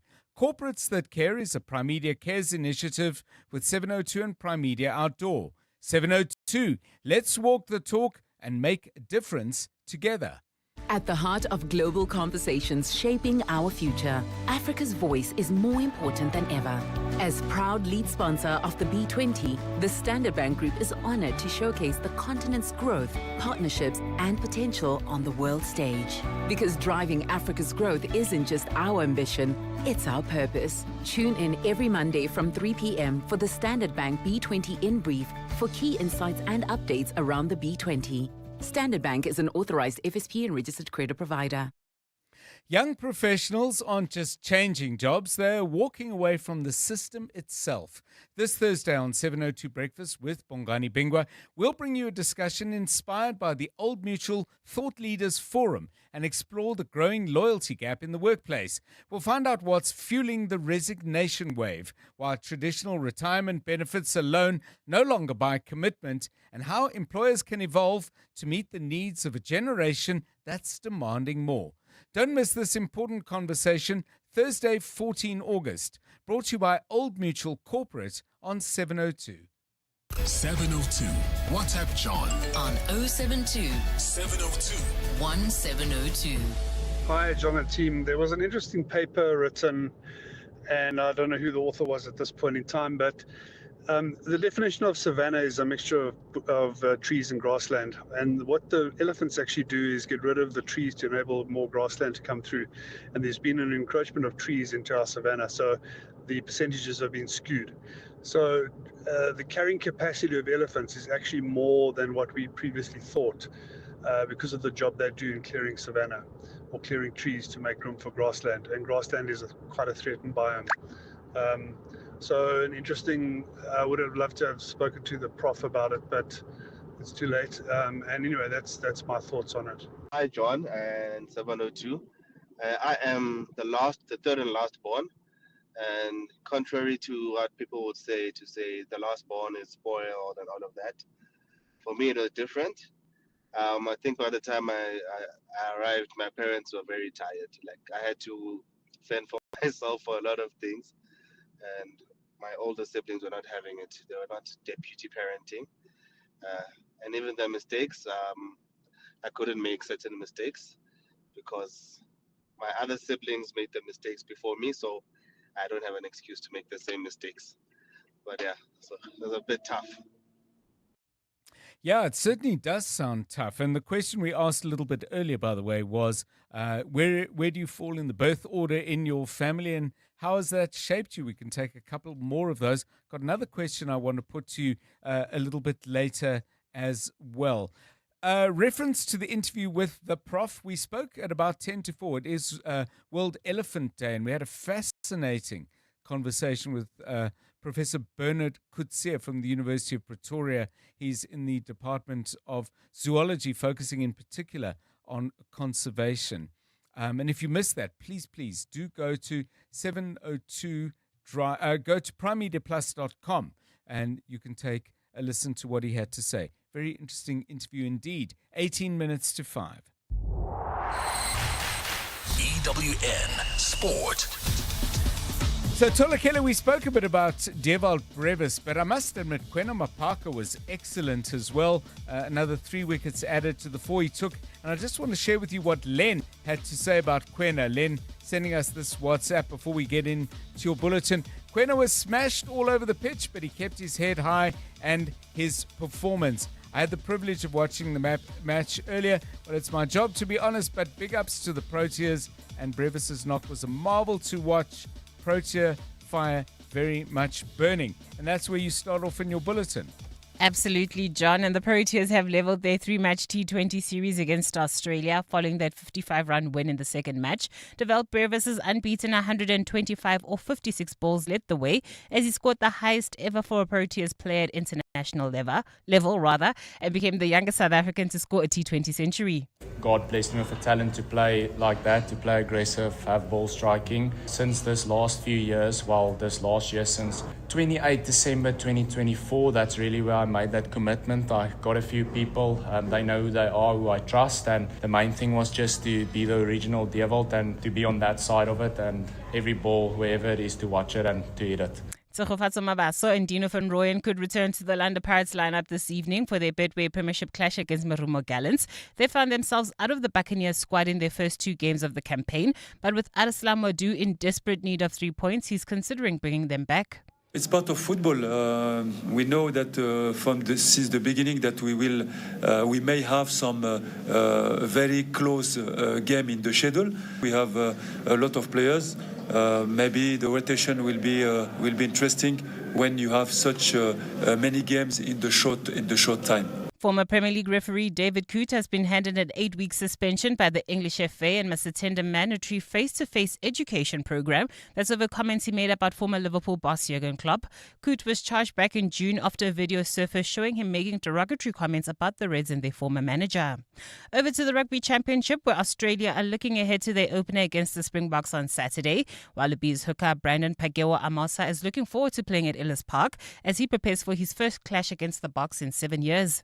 Obviously, we know the biggest thing about Ellis Park is the altitude, and that I think plays a bit of a part in how the game will be played. It's a good thing that we're here now, so we get to kind of acclimatise to that altitude. I know that boys are excited. We've had a couple of training runs already, and being familiar with the plays is huge for us. And I think for us, if we nail our own detail, it'll go a long way to giving a good performance. And World Rugby has confirmed that players at the upcoming Women's World Cup will wear mouth guards that light up. That's to indicate when a player has suffered significant impact that could potentially cause concussion.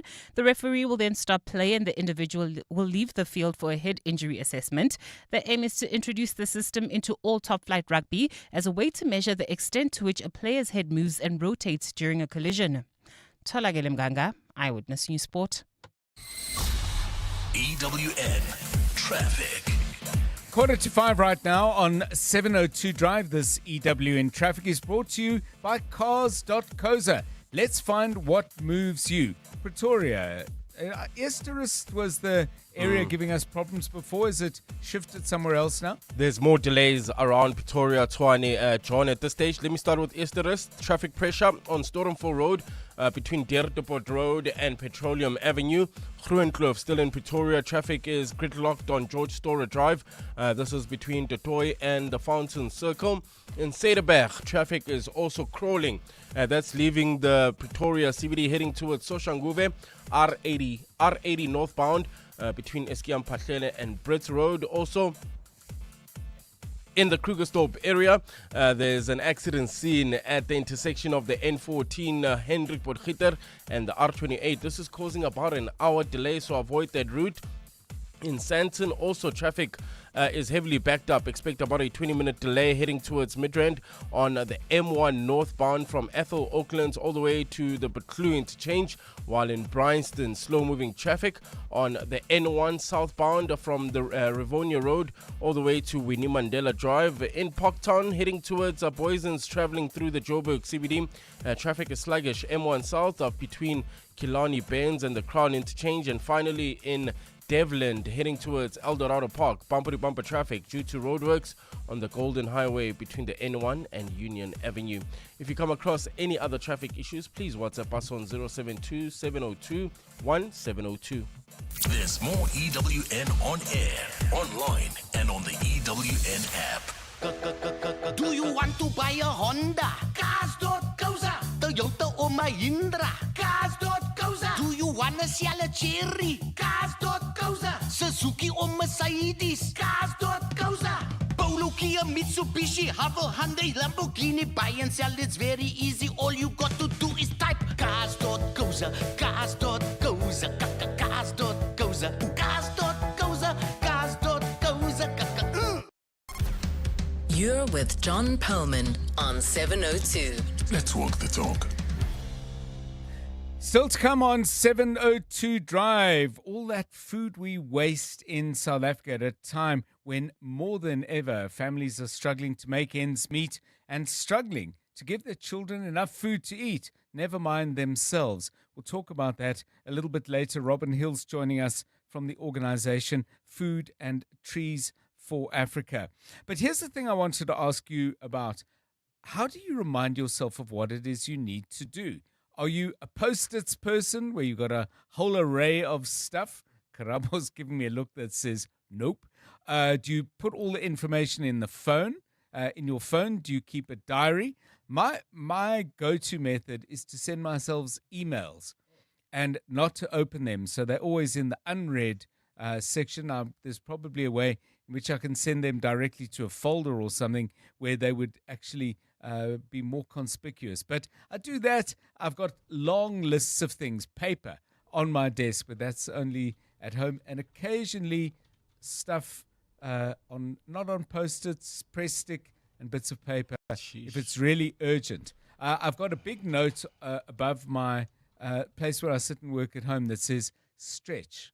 Okay. But it's become so familiar that most days I forget to stretch. But anyway, those are my methods. Tolakele, how do you remind yourself of what you have to do? If it's really, really important, I'll set it as an alarm and then have the thing that I have to do as the title of the alarm. But a lot of the times I send myself WhatsApp messages, and then after 3 days, I'm like, oh, what did I say I'm going to do? And then I go through my list and I'm like, oh, okay. At least some things I remember when, let's say I'm in front of my computer. I was like, there were 3 emails that I have to send. Then I send those emails quickly. Then on a Friday, I'll go through my own chats to see if I've done my extensively long to-do list. Yeah, that's the problem with the to-do list. And every once in a while, I do get through some things and then I make another list. Transcribe or transfer what I've got on the one list, which has got enough lines through the to-do items. But yeah, still a bit paper dependent me. How about you, Karabo? I think I've received more WhatsApp messages from myself than anybody else. So my WhatsApp, I use it a lot for anything. Brainstorming, trying to remind myself of something. Even the talkers we have, John, I save them on my WhatsApp and say, okay, this is a suggestion I'll give John tomorrow. I rely on my WhatsApp all the time. Yeah, It okay. helps out. So we've got emails, we've got alarms, we've got scraps of paper, we've got Post-its. In the old days, there was a thing, I think you tied a piece of string around your finger, but then, of course, how did you remember what the piece of string was around your fingers to actually remind you of? Send us your tips, please. We could always become more efficient. One thing I do want to remind you of, you can watch us on YouTube.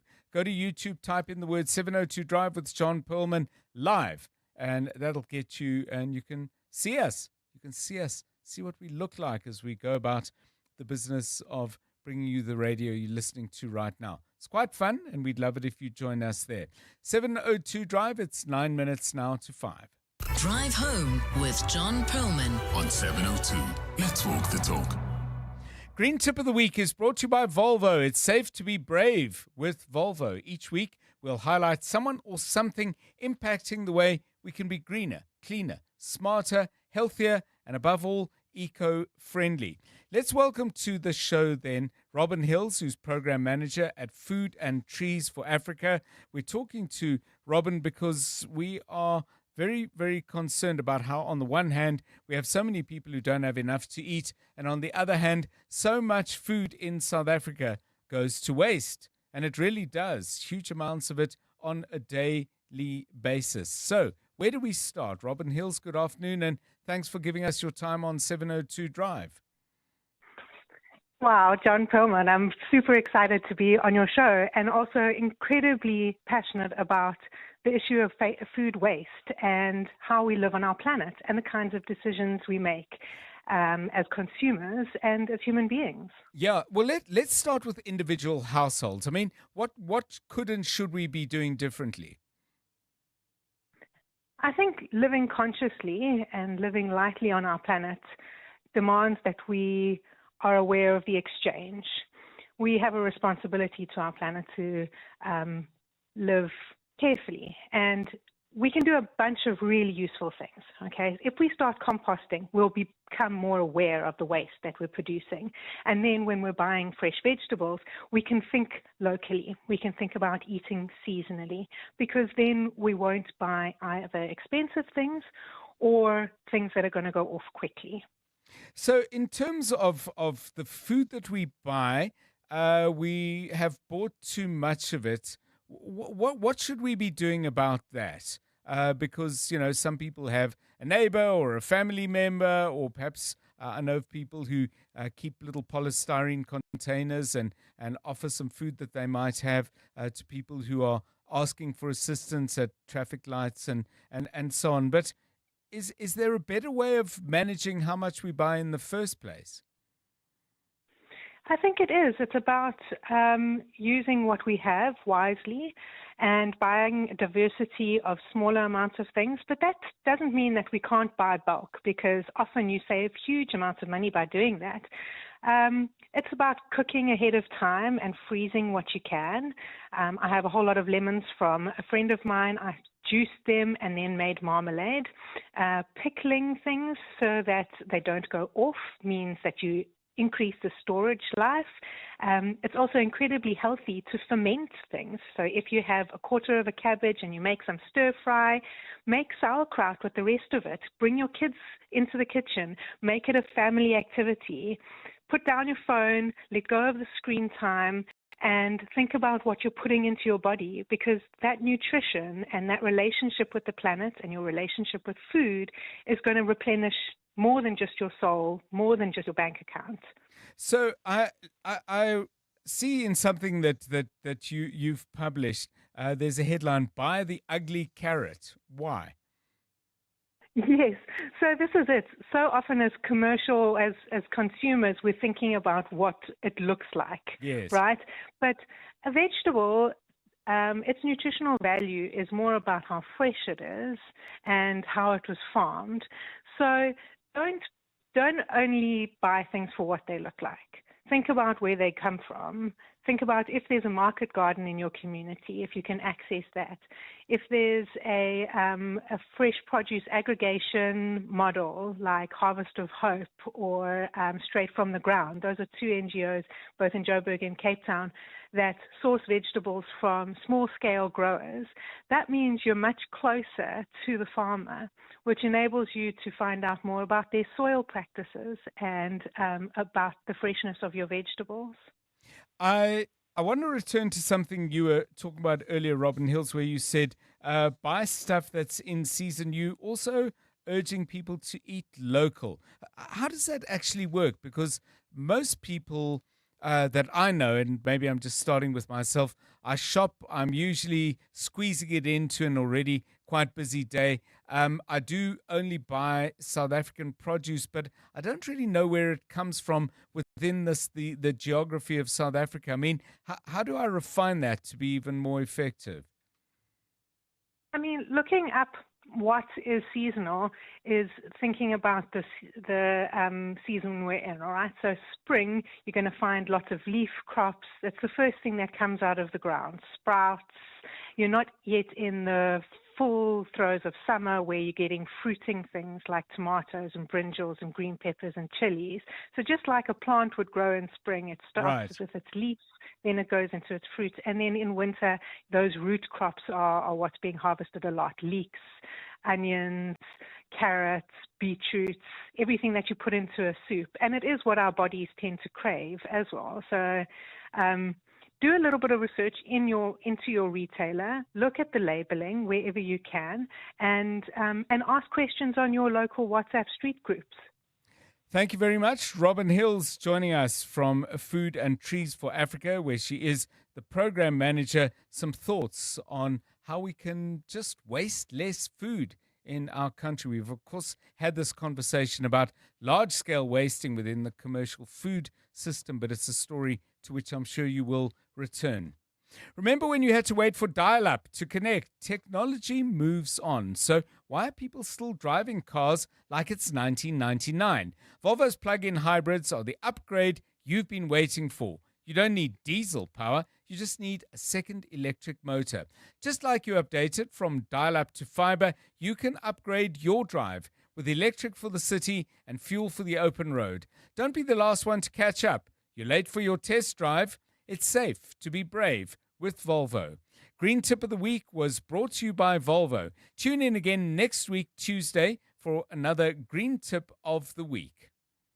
702 Afternoons. With Relebohile Maboja, 1 to 3 p.m. I know you are an ambassador for Impilo Child Protection, but what was it that drew you to that type of advocacy work? My advocacy is gender-based violence. In 2021, my mom's best friend passed away as a victim to gender-based violence. So that really hit home because it was one thing when we'd hear about it on the radio, see it on the TV, but now for it to actually happen close to home with the person that you would have never expected to ever suffer through this, it really broke my heart because her life was ended way before it was meant to, and I feel like not much is being done about it. Now, Luna Ndamase, first princess in the Miss Teenager South Africa. 702 Afternoons. With Relebohile Maboja. Let's walk the talk. Do you know what's hiding behind colorful packaging of unhealthy food? Big food companies target children with unhealthy packaged foods that hide high levels of sugar, salt, and fat, which could lead to heart disease, diabetes, and hypertension. But the truth is hidden from consumers. Front-of-package warning labels are a proven solution to help consumers make informed decisions. The government must act now. We have the right to know what's in our food. Demand front-of-package warning labels. Sign the petition on heala.org, HEALA.org, by 30 September. Medical aid plans, they're normally like this. So, you'll need to take this form and this. So don't forget this too. Okay, wait. Don't forget this one. Wait. Okay, done. My back! Sorry, sir. That's gonna have to come out of your savings. At Bonitas, we make our plans simple, so they're easy to understand. We also offer a benefit booster and a range of other benefits that don't come off your savings. Visit bonitas.co.za when you need us. Bonitas, medical aid for South Africa. T's and C's apply. Local entrepreneurs don't just deserve your business, they deserve your applause. Gauteng's Greatest Awards with 702, powered by Yoko. Every business begins with heart, but it thrives with the support of its community. In this year's Gauteng's Greatest Awards with 702, powered by Yoko, we set out to honor the local legends shaping our province, one dream, one service, one customer at a time. We asked you to nominate your favorite local businesses, and you showed up in your numbers. Thank you. Now the spotlight shifts to the finalists, the entrepreneurs whose names rose from your nominations. The entrepreneurs you'll need to vote for to secure their spot as Gauteng's greatest. So, the next category, Greatest Beauty Salon or Spa. We have 5 nominations: Afia Lashes, Tattoos by Charlene, Nandi's Beauty Bar, Exclusive Polish, and Major Brow Bar.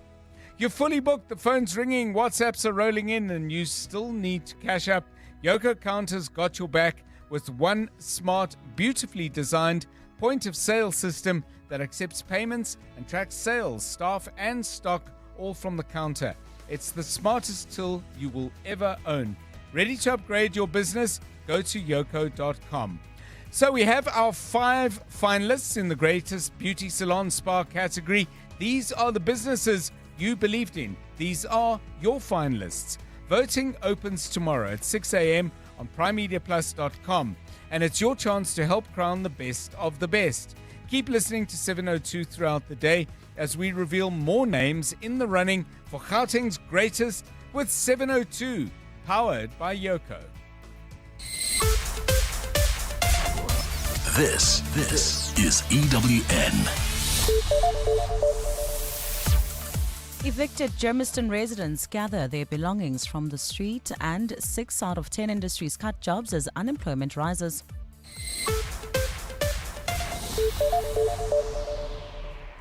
Good afternoon, I'm Maki Molapo. We begin in Ekurhuleni, where residents occupying a block of flats in the Germiston CBD are gathering the last of their belongings that have been thrown out on the street during an eviction. Red ants have been putting out residents who are allegedly illegally occupying some of the flats. The city also says some residents were issued with an eviction order because they have failed to pay their rent on time. Some of the residents claim the red ants forcefully removed them from their homes despite having proof that they've been paying on time. Tando Lusikisiki is in Germiston and joins us live now. Tando, tell us what's happening right now. Well, Maggie, the occupants of the flats here in Farrow Park, they're picking up the last of their belongings. There are still some mattresses outside of these buildings, and some of the residents say they have made plans to live with family and friends, but they have no clue what they will do with their furniture. Earlier, some of the residents who were protesting set a Home Affairs building on fire, completely destroying the structure. The department has, however, confirmed that it has managed to salvage some of the identity documents and passports from the burning buildings. The mayor has addressed the media, Mikey, and expressed how unfortunate the situation seems. However, he cited it as one that needed to happen as the city tackles illegally occupied buildings. Part of the road has now been open to traffic, and police are still in the area to make sure people remove their belongings safely and securely. Tando Ngobo, Eyewitness News in Germiston. Stats SA says 6 of 10 industries bled jobs in the second quarter of the year as the country registers another worrying increase to unemployment. The official unemployment rate rose to 33.2% from 32.9% in the previous quarter. The expanded definition, which includes people discouraged from job seeking, dropped marginally to 42.9%. Trade and construction reported job gains, but community and social services, agriculture and finance led the job losses. Statistician General Risenga Maluleke released the quarter 2 jobs data today, where he addressed the potential impact of the U.S. tariffs on some export industries. I would say it's too early to tell if the tariffs that the U.S. has imposed on South Africa are having an effect. It's quite early to tell. But one thing that we know also is that outside the tariffs is that agriculture is seasonal. So you look at your December times, there are times when you are planting and plowing and will always attract a lot of people. And after that, it may drop and it moves up and down. Whereas come harvesting time, you may see movements. Higher Education Minister Buti Manamela has promised more transparency in the latest round of SETA board nominations. It's the first time he's addressed the media since taking over from Nobuhle Nkabani, who was fired over controversial appointments. Manamela says the post-school sector is fragmented, underperforming and out of step with the economy's needs, while NSFAS and SETAs remain under pressure. Mungezi Koko has more. Briefing members of the media in Tshwane earlier, Manamela outlined 6 priorities, including securing long-term funding from Treasury, aligning courses with jobs, tightening governance and creating a unified system. When asked about the controversial issue of SETA board appointments, Manamela was quick to dispel suggestions of irregularity, promising transparency. He says morale in the department is low, NSFAS is struggling to get funds to students and senior vacancies need to be filled at several SETAs. We will then apply our minds in terms of who fits. We're going to make sure that people have the skills and the capacity. Over the next year, he wants to pilot autonomous colleges, reform community colleges, introduce new TVET curriculums and create a national database for the sector. Mungezi Koko, Eyewitness News. We move to the courts where the Protea Magistrates Court has charged a woman for failing to report the sexual assault of her 4-year-old child. Initially, she was charged with defeating the ends of justice after police learned she knew that her child was being physically abused by her father. Police found the child with severe injuries on Wednesday in their Eldorado Park home. On Friday, she died from her injuries while in hospital. The victim's father faces charges including murder, rape, compelled rape, child abuse and assault with intent to cause grievous bodily harm.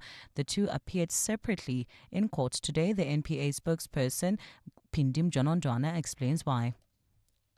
You would recall that 2 accused persons were arrested. They appeared before court.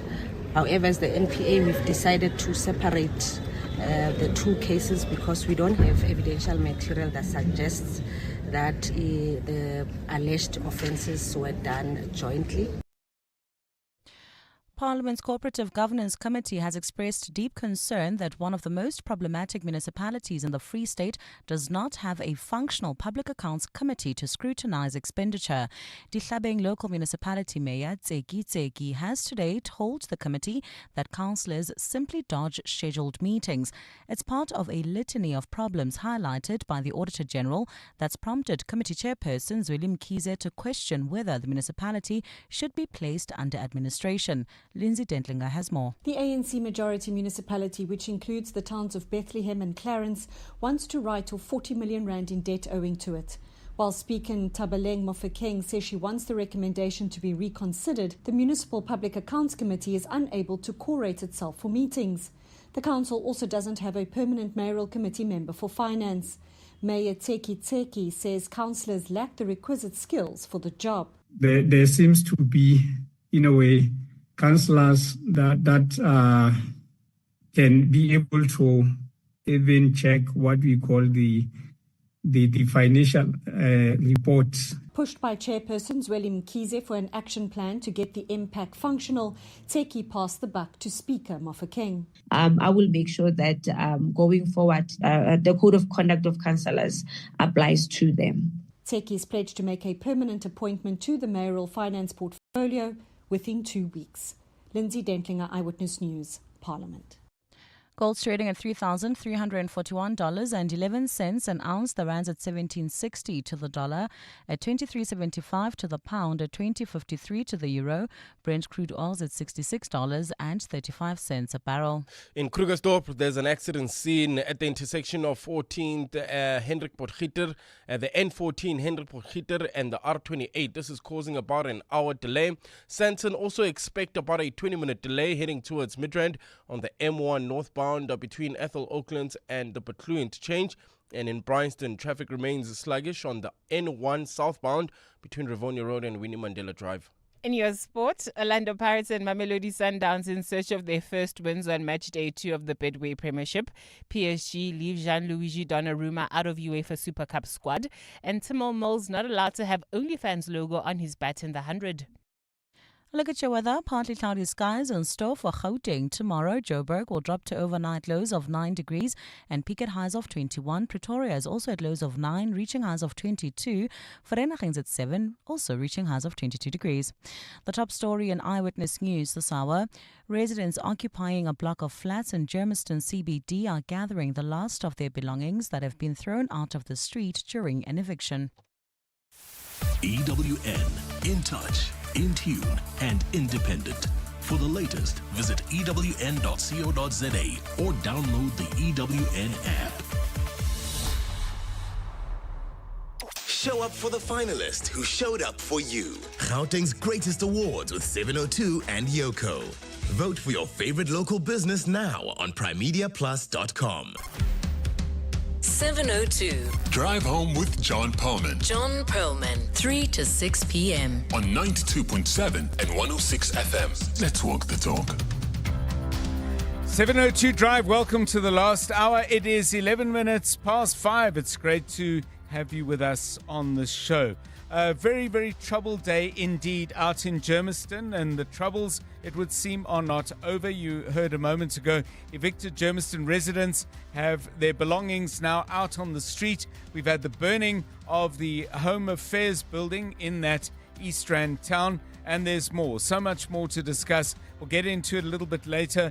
We will talk to a representative of the Ekurhuleni Metro, and we'll chat as well to a representative of the Faroe Park, Airport Park and Delville Committee. They are the ones who led the protest today. Much to talk about, but if you live out in that area, perhaps you saw something, heard something, or have insight into this particular issue, please do give us a call on 011 883 0702 and 072 702 1702. Please remember, you can watch us on YouTube. Go to YouTube, type in John Perlman 702 Drive Live, and you can take a look at what it is we get up to in the studio. You know what we sound like. I guess this gives you a chance to see, if you dare, what it is that we look like. And the dynamics going on between the team. It's a lot of fun, and we're enjoying being available to you on another platform. 12 minutes past 5, already getting your messages on the question we asked. How do you remind yourself of the stuff that you have to do? And a couple of you are commenting on the issues of the day as well. Let's take a listen to some of your thoughts. 702. WhatsApp John on 072 702 1702. Hi John, this is Gregory. calling you this information I'd like to share with you guys at 702. Thank you for the awesome show, by the way. The number is 073 306 5211. So these are guys calling, pretending to be from MTN. So what they do is they tell you that someone is trying to make a SIM swap using your number, and then they send you an SMS with a one-time PIN. If you give them the one-time PIN, they've gained access to your cell phone. Then they're going to ask you which bank you bank with and tell you that these people are trying to steal money from your account. That's what they see on the system.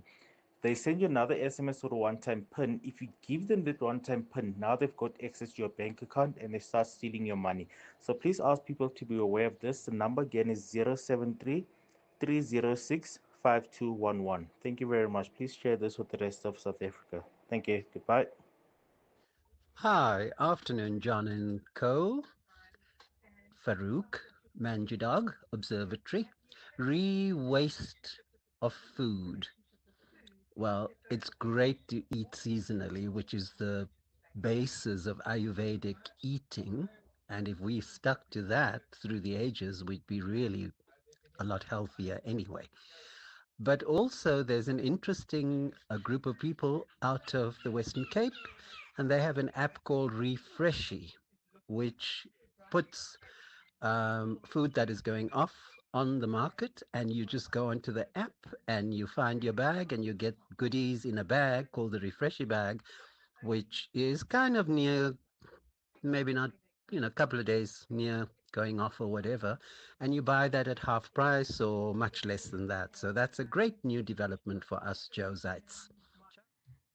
Yeah, thank you for those. Just on that MTN scam, or MTN-related scam, because one needs to be absolutely clear. This is not being run by MTN. I've probably been called by the people running that operation 5 times. And as I mentioned earlier, I said to the guy, oh, yeah, it's you guys again. Do you know this is call number 5? Thank you for sharing the number, but I can tell you I've blocked the numbers and they keep coming up with new numbers. And that's exactly what they say. They say there's someone who wants to do a SIM swap and they gradually draw you in. They ramp up your levels of anxiety by saying this person is trying to get money out of your account and so on. And as I mentioned, you may not have heard it when I actually said, oh, yeah, you guys again. The guy said, oh, okay, send me 500 Rand. And I'll make sure we don't call you again. And then we had a further conversation at the end of which what the person said to me was completely unfit for radio or unfit for any conversation, really. But it became extremely abusive, which I do now know for certain that this is not coming from my cell phone provider. Anyway, 702 Drive, it is 16 minutes past 6. EWN Traffic. This Eyewitness News Traffic is brought to you by Outsurance in partnership with 702. Problems in the West Rand? Karabo Chale has the details. Yeah, that's in the Krugersdorp area, John. Accident scene at the intersection of the N14, Hendrik Potgieter, and the R80 and the R28. This is causing more than an hour delay approaching that intersection, so avoid or allow for extra traveling time. Sandton also expect about a 30-minute delay heading towards Midrand. On the M1 northbound from Ethel Oaklands all the way to the Preclude Interchange. Rand Park Ridge heading towards the Soweto Rudaport area. There's also slow-moving traffic N1 south from Bayers Nordia to 14th Avenue. Parktown driving through the Joburg CBD. Traffic remains sluggish M1 south from Killarney Bends to the Crown Interchange. In the city of Tshwane, traffic pressure in Easteris. This is on Storenfall Road between Deerdeport Road and Petroleum. There's also heavy delays in Groenkloof on George Storer Drive between Tutoy and the Fountain Circle, and in Cederberg heading towards Soshanguve you can expect heavy delays on the R18 northbound between Eskiam Pahlele and Brits Road. If you come across any other traffic issues, please WhatsApp us on 072 702 1702. There's more EWN on air, online, and on the EWN app. Clever late excuse number 77. I tried a new route and got lost. Yeah. Fortunately, with the Outsurance pointsmen on the roads, you no longer have to come up with creative excuses for being late. The Outsurance pointsmen, easing traffic congestion and getting you there quickly and safely since 2005. Outsurance really means it when they say you always get something out. in proud partnership with 702. Show them some love online using #PointsSpendLove. OUTsurance is a licensed insurer and FSP. 702 Afternoons with Relebogile Mabota, 1 to 3 p.m. I know you are an ambassador for Impilo Child Protection, but what was it that drew you to that type of advocacy work? My advocacy is gender-based violence. In 2021, my mom's best friend passed away as a victim to gender-based violence. So that really hit home because it was one thing when we'd hear about it on the radio, see it on the TV. Now for it to actually happen close to home with the person that you would have never expected to ever suffer through this, it really broke my heart because her life was ended way before it was meant to, and I feel like not much is being done about it. Now, Luna Ndamase, first princess in the Miss Teenager South Africa. 702 Afternoons with Relebogile Mabota. Let's walk the talk. A healthy immune system begins in your gut, so the inclusion of high-quality probiotics in your diet can be beneficial. Biogen Supreme Probiotic 9 strain is an advanced formula with Hawaru strains and Orafti Synergy 1 fiber designed to improve intestinal flora. Biogen now also offers Supreme Probiotic for her for intimate feminine wellness, as well as a Q Travel Biotic and Choose for Juniors. Choose a probiotic supplement that's right for you. Available at Dis-Chem and biogen.co.za. There's power in a single partner who helps you build a better employee benefits strategy. Begin with retirement, the foundation of securing your employee's future. Now layer in everyday health, mental wellness, and financial balance. And finally, essential protection for life's curveballs, from illness to income loss. Now that sounds like a complete benefit strategy, one that protects your people and powers your business. Talk to us at employeebenefits@oldmutual.com about Old Mutual Corporate's integrated employee benefits solutions. Old Mutual Corporate is a division of Old Mutual Life Assurance Company SA Limited, a licensed FSP and life insurer. T's and C's apply. FlySafe's Business Booster is back to help elevate and celebrate small local businesses. Enter now at flysafe.co.za. Tell us about your business, and you could be one of 6 standout enterprises to win 10 return business class flights plus brand exposure across FlySafe's various platforms. Whether you're making, creating, or innovating, we're here to help your business not just take off, but skyrocket. FlySafe, for the love of flying. T's and C's apply. Local entrepreneurs don't just deserve your business, they deserve your applause. Gauteng's greatest awards with 702, powered by Yoko. Every business begins with heart, but it thrives with the support of its community, the people around that business, people like you. In this year's Gauteng's greatest awards with 702, powered by Yoko, we set out to honor the local legends shaping our province, one dream, one service, one customer at a time. We asked you to nominate your favorite local businesses, and you showed up. Now the spotlight shifts to the finalists, the entrepreneurs whose names rose from your nominations, the entrepreneurs you will need to vote for to secure their spot as Gauteng's greatest. In the category of dry cleaners, we have 3 finalists: Clean Pro Systems, Mdu Cleaning Services, and the Cobbler Shoe Clinic. Worthy nominees all. For over 200,000 South African businesses, Yoko has been there, backing the brave, simplifying payments with their legendary little blue card machine. They've built a legacy of making businesses run smarter. Now, meet the next generation of smart, Yoko Counter. It is the smartest till you will ever own. An all-in-one hub for seamless payments, automatic recons, effortless stock control, and staff management. Go to yoko.com to level up. These are the businesses you believed in. These are your finalists. Now, voting to pick out the winners in this category and all the others as well. Voting opens at 6 a.m. on primemediaplus.com, and it's your chance to help crown the best of the very best.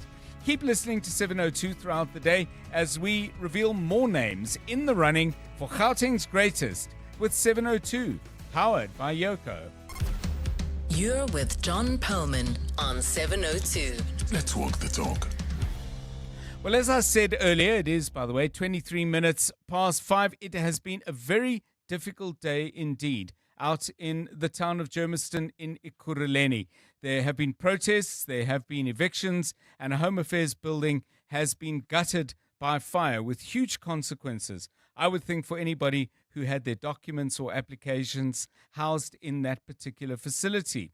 Let's get the perspective, though, of the people protesting the evictions. And welcome to 702 Drive. Tembi Ratshwene is a committee leader for the Faroe Park, Airport Park and Delville organization. They call themselves PAD. Mr. Ratshwene, welcome and thanks very much for your time. How did the Home Affairs building get burnt down? Actually, John, to be honest, with Home Affairs building getting burnt down, I'm not sure. I don't know what happened. I think I can't comment on something that I don't have any clue. Do you accept it happened in the course of your protest? That's not true. At what? We've been staying in those. We've been staying in those units for years. Yes. For 27 years, we've been staying in those units. Right. And we had never banned anything. In everything that the municipality is treating us, doing everything, we had never banned anything. Why today must we come and ban the Home Affairs that we benefit out of it? It is a very good question that many will ask. Mr. Ratshwene, let's go to your grievance. What exactly are you saying has been done wrong? The municipality is saying these are people whose rentals are overdue. It's been confirmed in a court of law and evictions will follow. What in that process do you believe has been unfair? There's a lot of unfairness that transpired within our units. This date back to 1998 when these units they came into life. These units came to life through a donation that was done by Netherlands right. to the Greater Germiston inner city. And that donation, we were under the Greater Germiston inner city. We were called for induction. That informed us that after 4 years, these units will definitely belong to us. It even came to the newspaper under the Mayor Sambo. We've got that newspaper that talks about it, that these houses, after 4 years, they will belong to us. We will continue building others in order to minimize the squatter camp in the surrounding of Germiston. Right. But today we are surprised because what is happening there in that municipality, they've changed from Greater Germiston. They've seen that they were benefiting for almost 27 years. They changed, they put an entity. Under that entity, they didn't inform anyone when they were introducing now a third party. Because we signed the lease agreement under Greater Germiston. When now they introduced EDC, they never informed us. That's when they've changed everything. They came again and introduced EAC. They changed again. They never informed us. Can I ask you, Ms. Ratshwene, even with these changes that you believe haven't been properly communicated, is it, as the court has found, true that people are behind on their rent? Behind on their rent. The rental was being paid month in, month out without fail. Services was not rendered while we were paying the rental. The reason the rental was stopped, it was because we were not receiving the services. If we've got pictures that date back into 2017, where the houses have molds. We even went to a program in 157 called Gupta. They came and interviewed and checked the status of the houses. The status of the houses was, in a way, no one is allowed to sit there while we're paying rent. It's not that we wake up in the morning, then we decided we're not going to pay rent. Rent was paid fully so, but they were not servicing us. When did people living in these three places stop paying rent? The rental, we stopped paying rental. Actually, it was in if I'm not mistaken, it was 2021. That's when the that's a rentals long stop. that's a long time to not be paying rent. The reason why we are not paying rent, we're saying, let's pay the services and discuss the 4 years that is stipulated on the contract. Right. We are not saying we want to stay mahala. We are not saying we don't want to pay. We are citizens. We need to pay the taxes and rates. They came and cut the electricity on us. We went to them, asking, begging them that this electricity is prepaid, and the prepaid that you are giving it to us, it's not under my name, but we continue buying it. Now you come, you cut the very same prepaid that we are buying on it. Thembi Ratshwene, thank you. So much more to discuss on this issue. We'll continue exploring it tomorrow as well, and I'm sure there will be coverage of it on other 702 shows. She is a committee leader for Faroe Park, Airport Park, and Delville. After 6:30, because I won't be here. After 5:30 at some point, we hope to speak to the city of Ekurhuleni to get their response to some of what Ms. Ratshwene has said. 702 Drive, it's 29 minutes past 5. EWN Business. Stephen Curtis, good afternoon to you once again. Afternoon to you, John. I don't know if there's a greater way to understand the disconnect between markets and what's happening in our economy at the moment by the fact that on a day when the Statistician General confirmed unemployment is at 33.2%, markets have a new record. The JSE All Share ending the day up 0.64%, going past 101,000 points for the first time to 101,271. It's not just us, by the way. This kind of decoupling is happening in many, many places for lots of complicated reasons. We've discussed it many times. Financials leading the charge today, up 1.12%. Industrials down 0.77%. And resources down 0.38% on the day. Sasol, really an astonishing story, up 11.09% on the day, John. Look, they did put out a statement. Their earnings will be up by 100%. They explained why that is. But that's still, when you consider that as a chemicals company and a petrochemicals company, still extraordinary to be up 11%. Now, some consumer shares also, Motus up 4%, and then Italtel, despite really a disappointing update yesterday, their earnings might be up by about 0.1%. They're up 3.36% on the day, despite no sort of plans that I can see. There's too many tiles and not enough bathrooms, and so that's really the problem that we have in that industry. Sappi up 3.18% and Bidvest up 3% as well. And then MTN up 3%. There were good results out of their Uganda division yesterday, and I think we're also expecting some more news from them pretty soon. Then some of the platinum shares down again today. Platinum prices are slightly softer, so it's your usual suspect for Terra, Implats, etc. And Richmond is down 1.15%, while Blue Label Telecom's down 1.5%. In MAS, there's that takeover bid at the moment. They're down 2.35%. Lots of talk about the new offer that we're offering, the new offer we've submitted to the United States. Park Stow and John Steenhuisen talking about that today, making the point as well that it seems the US, and John Steenhuisen was saying this, the US seems determined to bring in non-trade issues like BE or expropriation.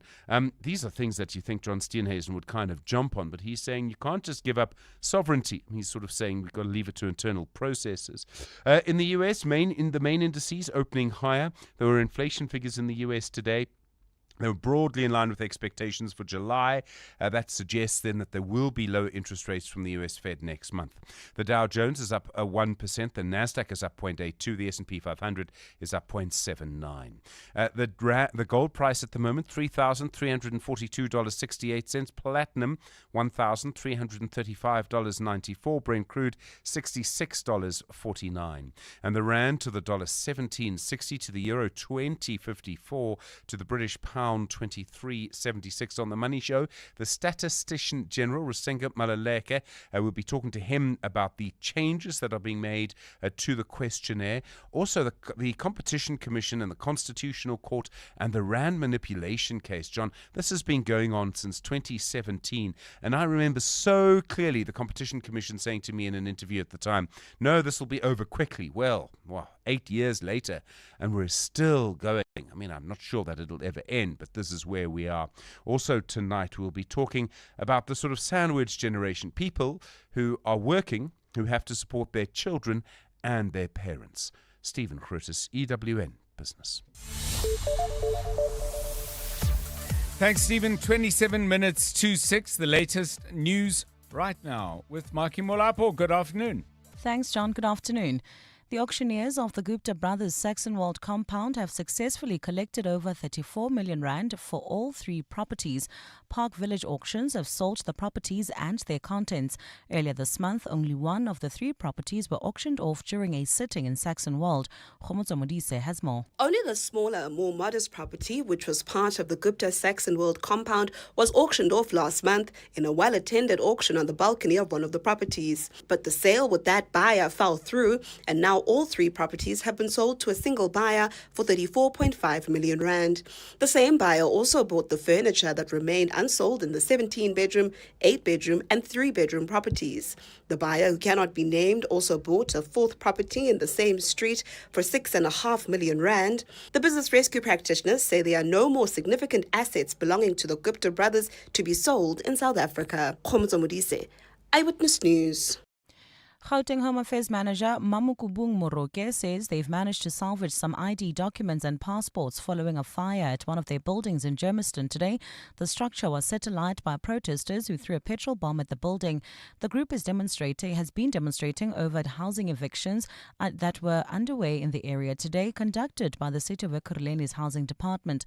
Emergency services have managed to contain the fire, but a part of the street still remains closed off. Tanduli Ngcobo has more. The two-story Home Affairs building has suffered extreme damage as a result of a petrol bomb thrown by protesting residents in the area. While the roof and top floor have been completely damaged, the department has confirmed that the ground floor mostly only suffered water damage as a result of the extinguishers. Home Affairs Provincial Manager Mamukubang Moroke. But we are certain at this point that their IDs and passports, they are in a locked safe. She says further details will be provided for the public who need to obtain their documents. Tando Ngcobo, Eyewitness News in Germiston. A recent study on coalition governance suggests the ANC's difficulty in accepting its loss of electoral dominance is negatively affecting the stability of the government of national unity. This finding is outlined in the latest barometer on coalition arrangements by the Mapungubwe Institute for Strategic Reflection. The independent think tank examined and analyzed trends before and after last year's national and provincial elections. Its report concludes that the ANC appears to still be grappling with the reality of operating within a coalition framework. Alpha Ramushwana has more. The Mapungubwe Institute for Strategic Reflection warns that tensions between the ANC and DA could threaten the government of national unity. Its report notes that while the GNU is grappling with a significant policy crisis, neither party wants to be blamed for collapsing the coalition. It finds that the two parties often clash but eventually pull back to avoid being seen as destabilizing the GNU.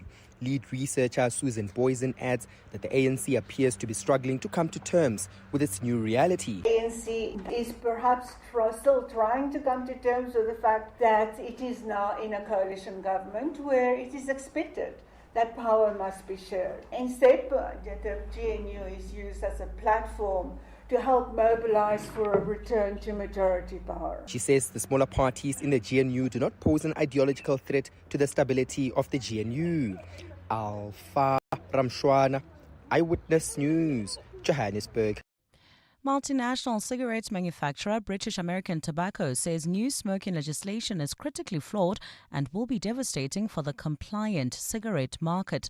The company says the Tobacco Products and Electronic Delivery Systems Control Bill only targets registered cigarette companies and does nothing to target the illicit trade. BAT and other organizations were making submissions during public hearings on the bill in Parliament.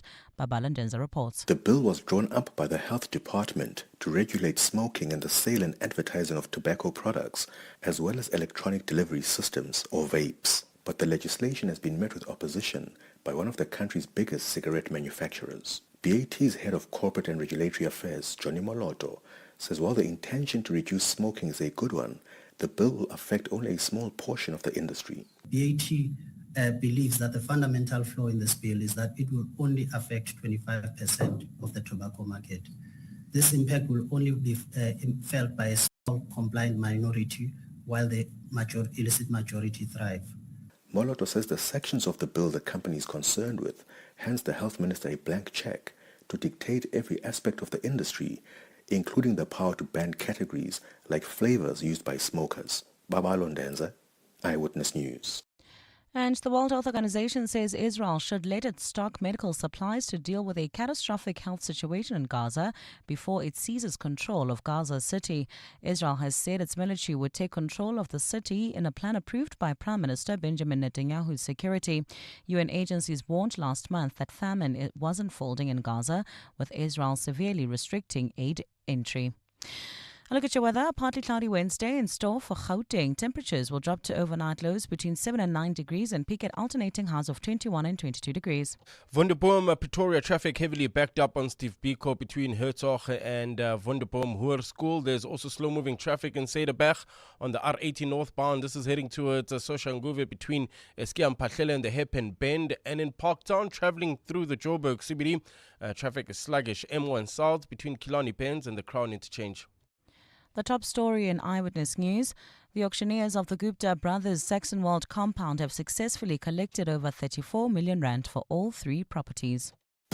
Africa Milani. Weekday mornings, 4 to 6. There is a pressure and so much pressure on those health departments, including electricity and whatever, and the housing, because of corruption. This Tutula, it's taking their anger to the wrong people. This is a very, very big issue. 90% that uses our health facilities are illegal immigrants. 3 women walking into a maternity ward at Lilian asking patients who are about to give birth, who've just given birth, to show them their documentation. That is not an experience I want. And I'm glad those women got arrested. Africa Milani. 4 to 6 on 702. This just in. Zandile, a 36-year-old woman, has added an unbelievable 918 Rand a month more money to her budget. That's right. She switched to OUTsurance and now saves 918 Rand a month on her 2024 Cherry Tiggo 1.5 litre. Get a quote today and see how much OUTsurance could save you on your car insurance. Call 08600 60,000 or visit outsurance.co.za. You always get something out. Licensed insurer and FSP, T's, C's and information online. Ah, Shane, do you have a sore throat? The Andalex range of lozenges offers 2 options. At the first signs of an irritated, scratchy throat, use Andalex lozenges for dual-action, soothing relief. But for a painful, inflamed throat, use Andalex C lozenges for triple-action, pain relief. Andalex, SA's #1 choice for a sore mouth and throat. Andalex lozenges are available at all leading pharmacies and supermarkets. Just Andalex it. Hey, Jim, what's wrong? Hi, Bob. I'm just so confused. I'm trying to buy a car and I don't know where to stop. Well, have you tried to... Cars.coza, cars.coza. Have you tried to... Cars.coza. Sorry, we're trying to do an advert. Whatever car you want to buy or sell, cut through the and just go to cars.coza and let's find what moves you. Cars.coza. Local entrepreneurs don't just deserve your business, they deserve your applause. Gauteng's greatest awards with 702, powered by Yoko. Every business begins with heart, but it thrives with the support of its community.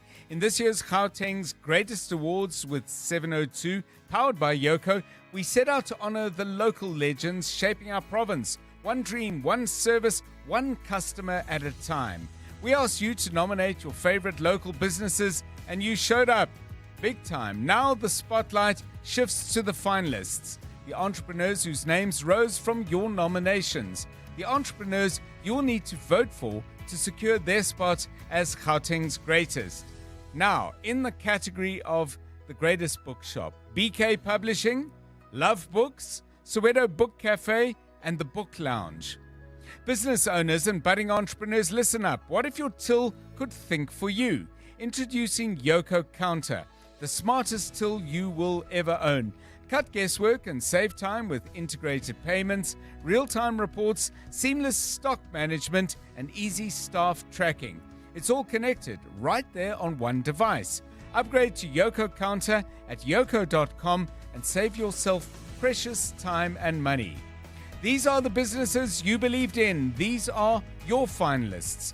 Voting opens at 6 a.m. tomorrow. on primemediaplus.com. So go there. It is your chance to help crown the best of the best. Keep listening to 702 throughout the day as we reveal more names in the running for Gauteng's greatest with 702, powered by Yoko.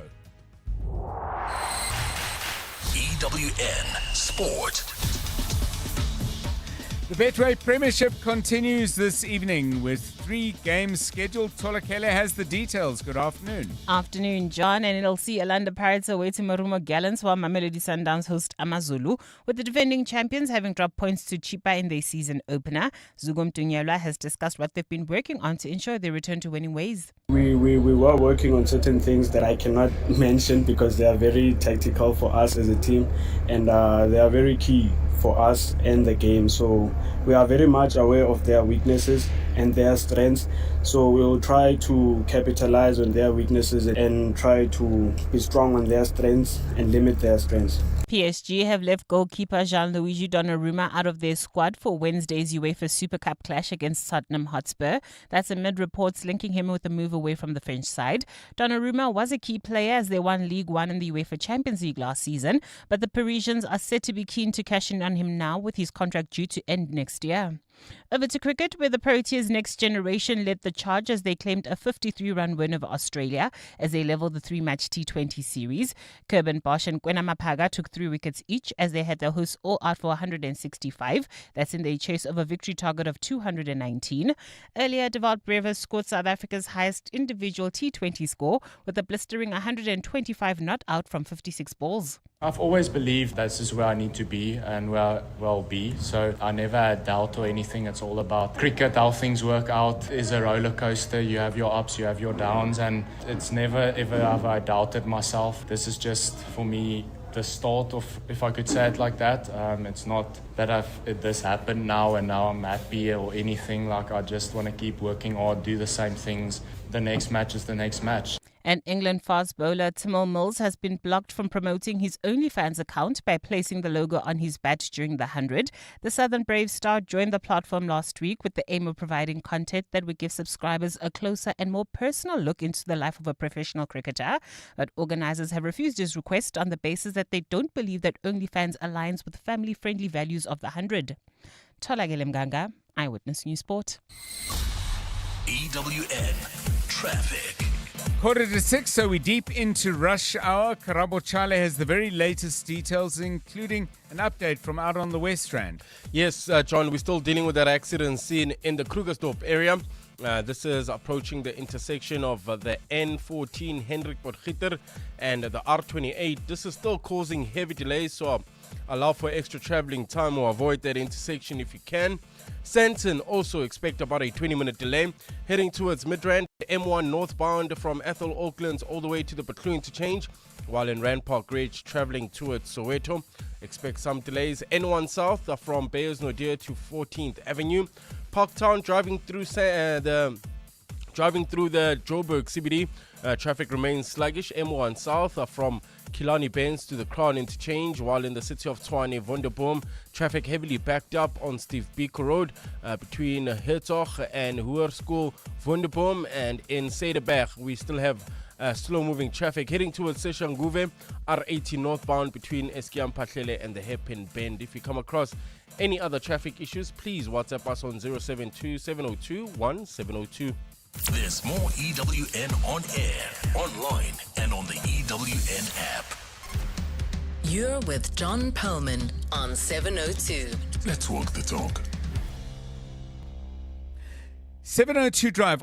Okay, let's pick up on that Germiston story from today. It really has been an extraordinarily difficult day out in that part of Ekurhuleni. We're joined now by Pagamile Mbengashe, who's head of communications at the City of Ekurhuleni Metro.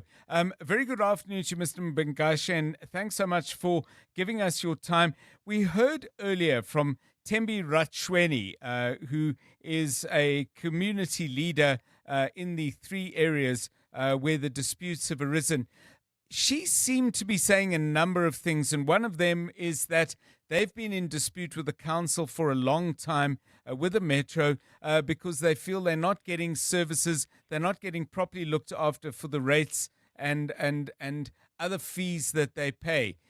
Does the city acknowledge that there has been a dispute and that services have fallen short? Good afternoon, John, and good afternoon to your listeners. I think what is important is that I really wouldn't want to divulge into a public debate. I respect her opinion. However, what we are focusing on and where the eviction stems from is a court order that was handed down on the 26th of June, 2025, which instructed the sheriff to enforce evictions from the Farrow Park buildings because the residents or the people, some certain people occupying those buildings are there illegally. So as a city, we deployed our EMPD officers, joined with SAPS to support the sheriff in the operation. And as you may have seen in the news earlier on, it was quite unfortunate what happened with the protest and the burning of the Home Affairs Department building.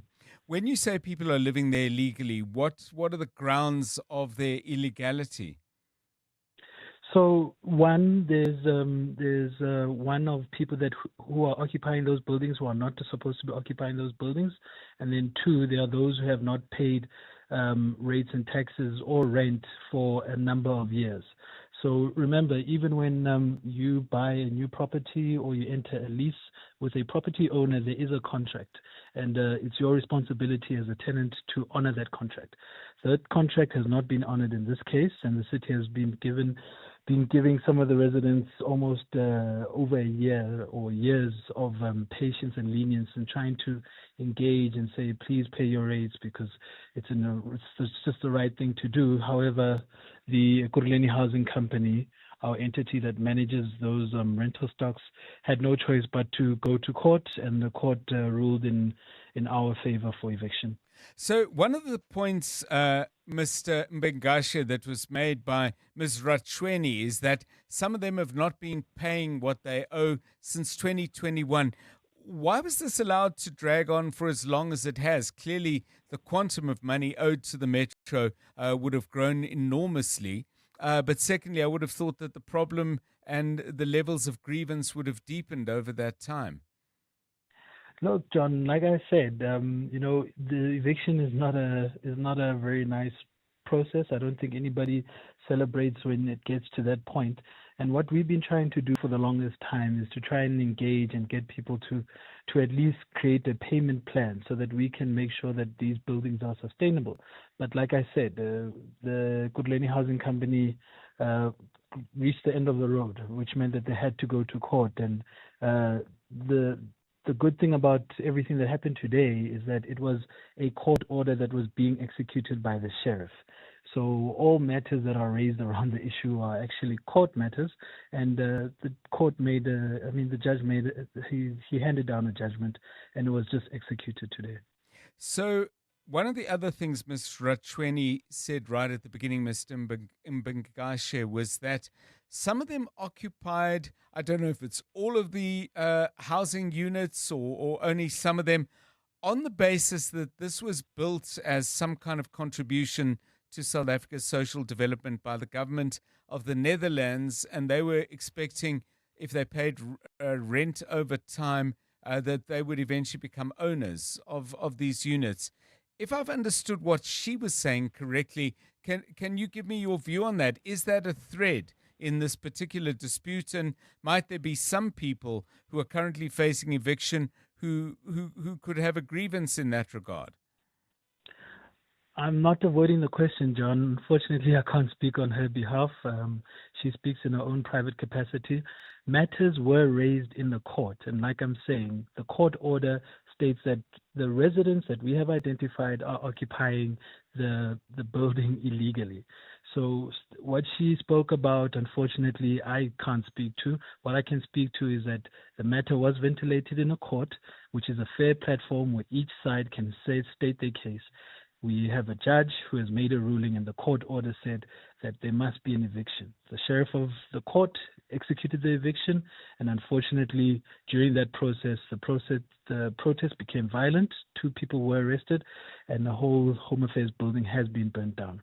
I'll come to that in a moment, Mr. Mbengashe, but I'm not certain that a metro, which is responsible for as many things as a metro is, can simply refer all matters of policy and housing history to the finding of a particular court on a specific matter. I mean, either there was an opportunity for people who paid rent to own these units or there wasn't. I mean, all I'm asking you to do is clarify and confirm whether this was on the table or not. I'm not sure it needs be this complicated.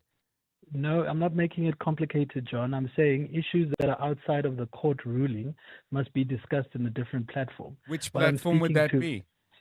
Sorry, John, if I can just finish. Apologies. I'm saying what I'm speaking to is the eviction. The eviction was enacted because there was non-payment. I'm saying the story that Ms. Ratweni spoke about would have to be ventilated. She would have to write to the city and council and raise that issue. And should there not be a resolution, the court is another avenue. If the judge makes a ruling on that issue that she raised, then we'll discuss on that court ruling. But what I'm talking about now is non-payment, illegal occupation, and the judge has ruled on that. That's what I'm speaking to, because the eviction came from those two reasons.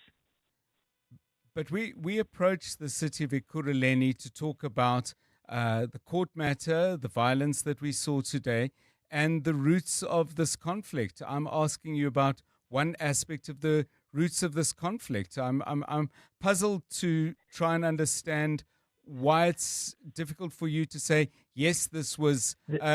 sorry, can I ask my question? I'd like to just put the question to you. I think then you'll be able to give me a much more precise answer, Mr. Mbengashe. The question I'm asking you is, was this ever part of the arrangements that some people would have understood to be the arrangements when they occupied these units? I mean, either it was or it wasn't.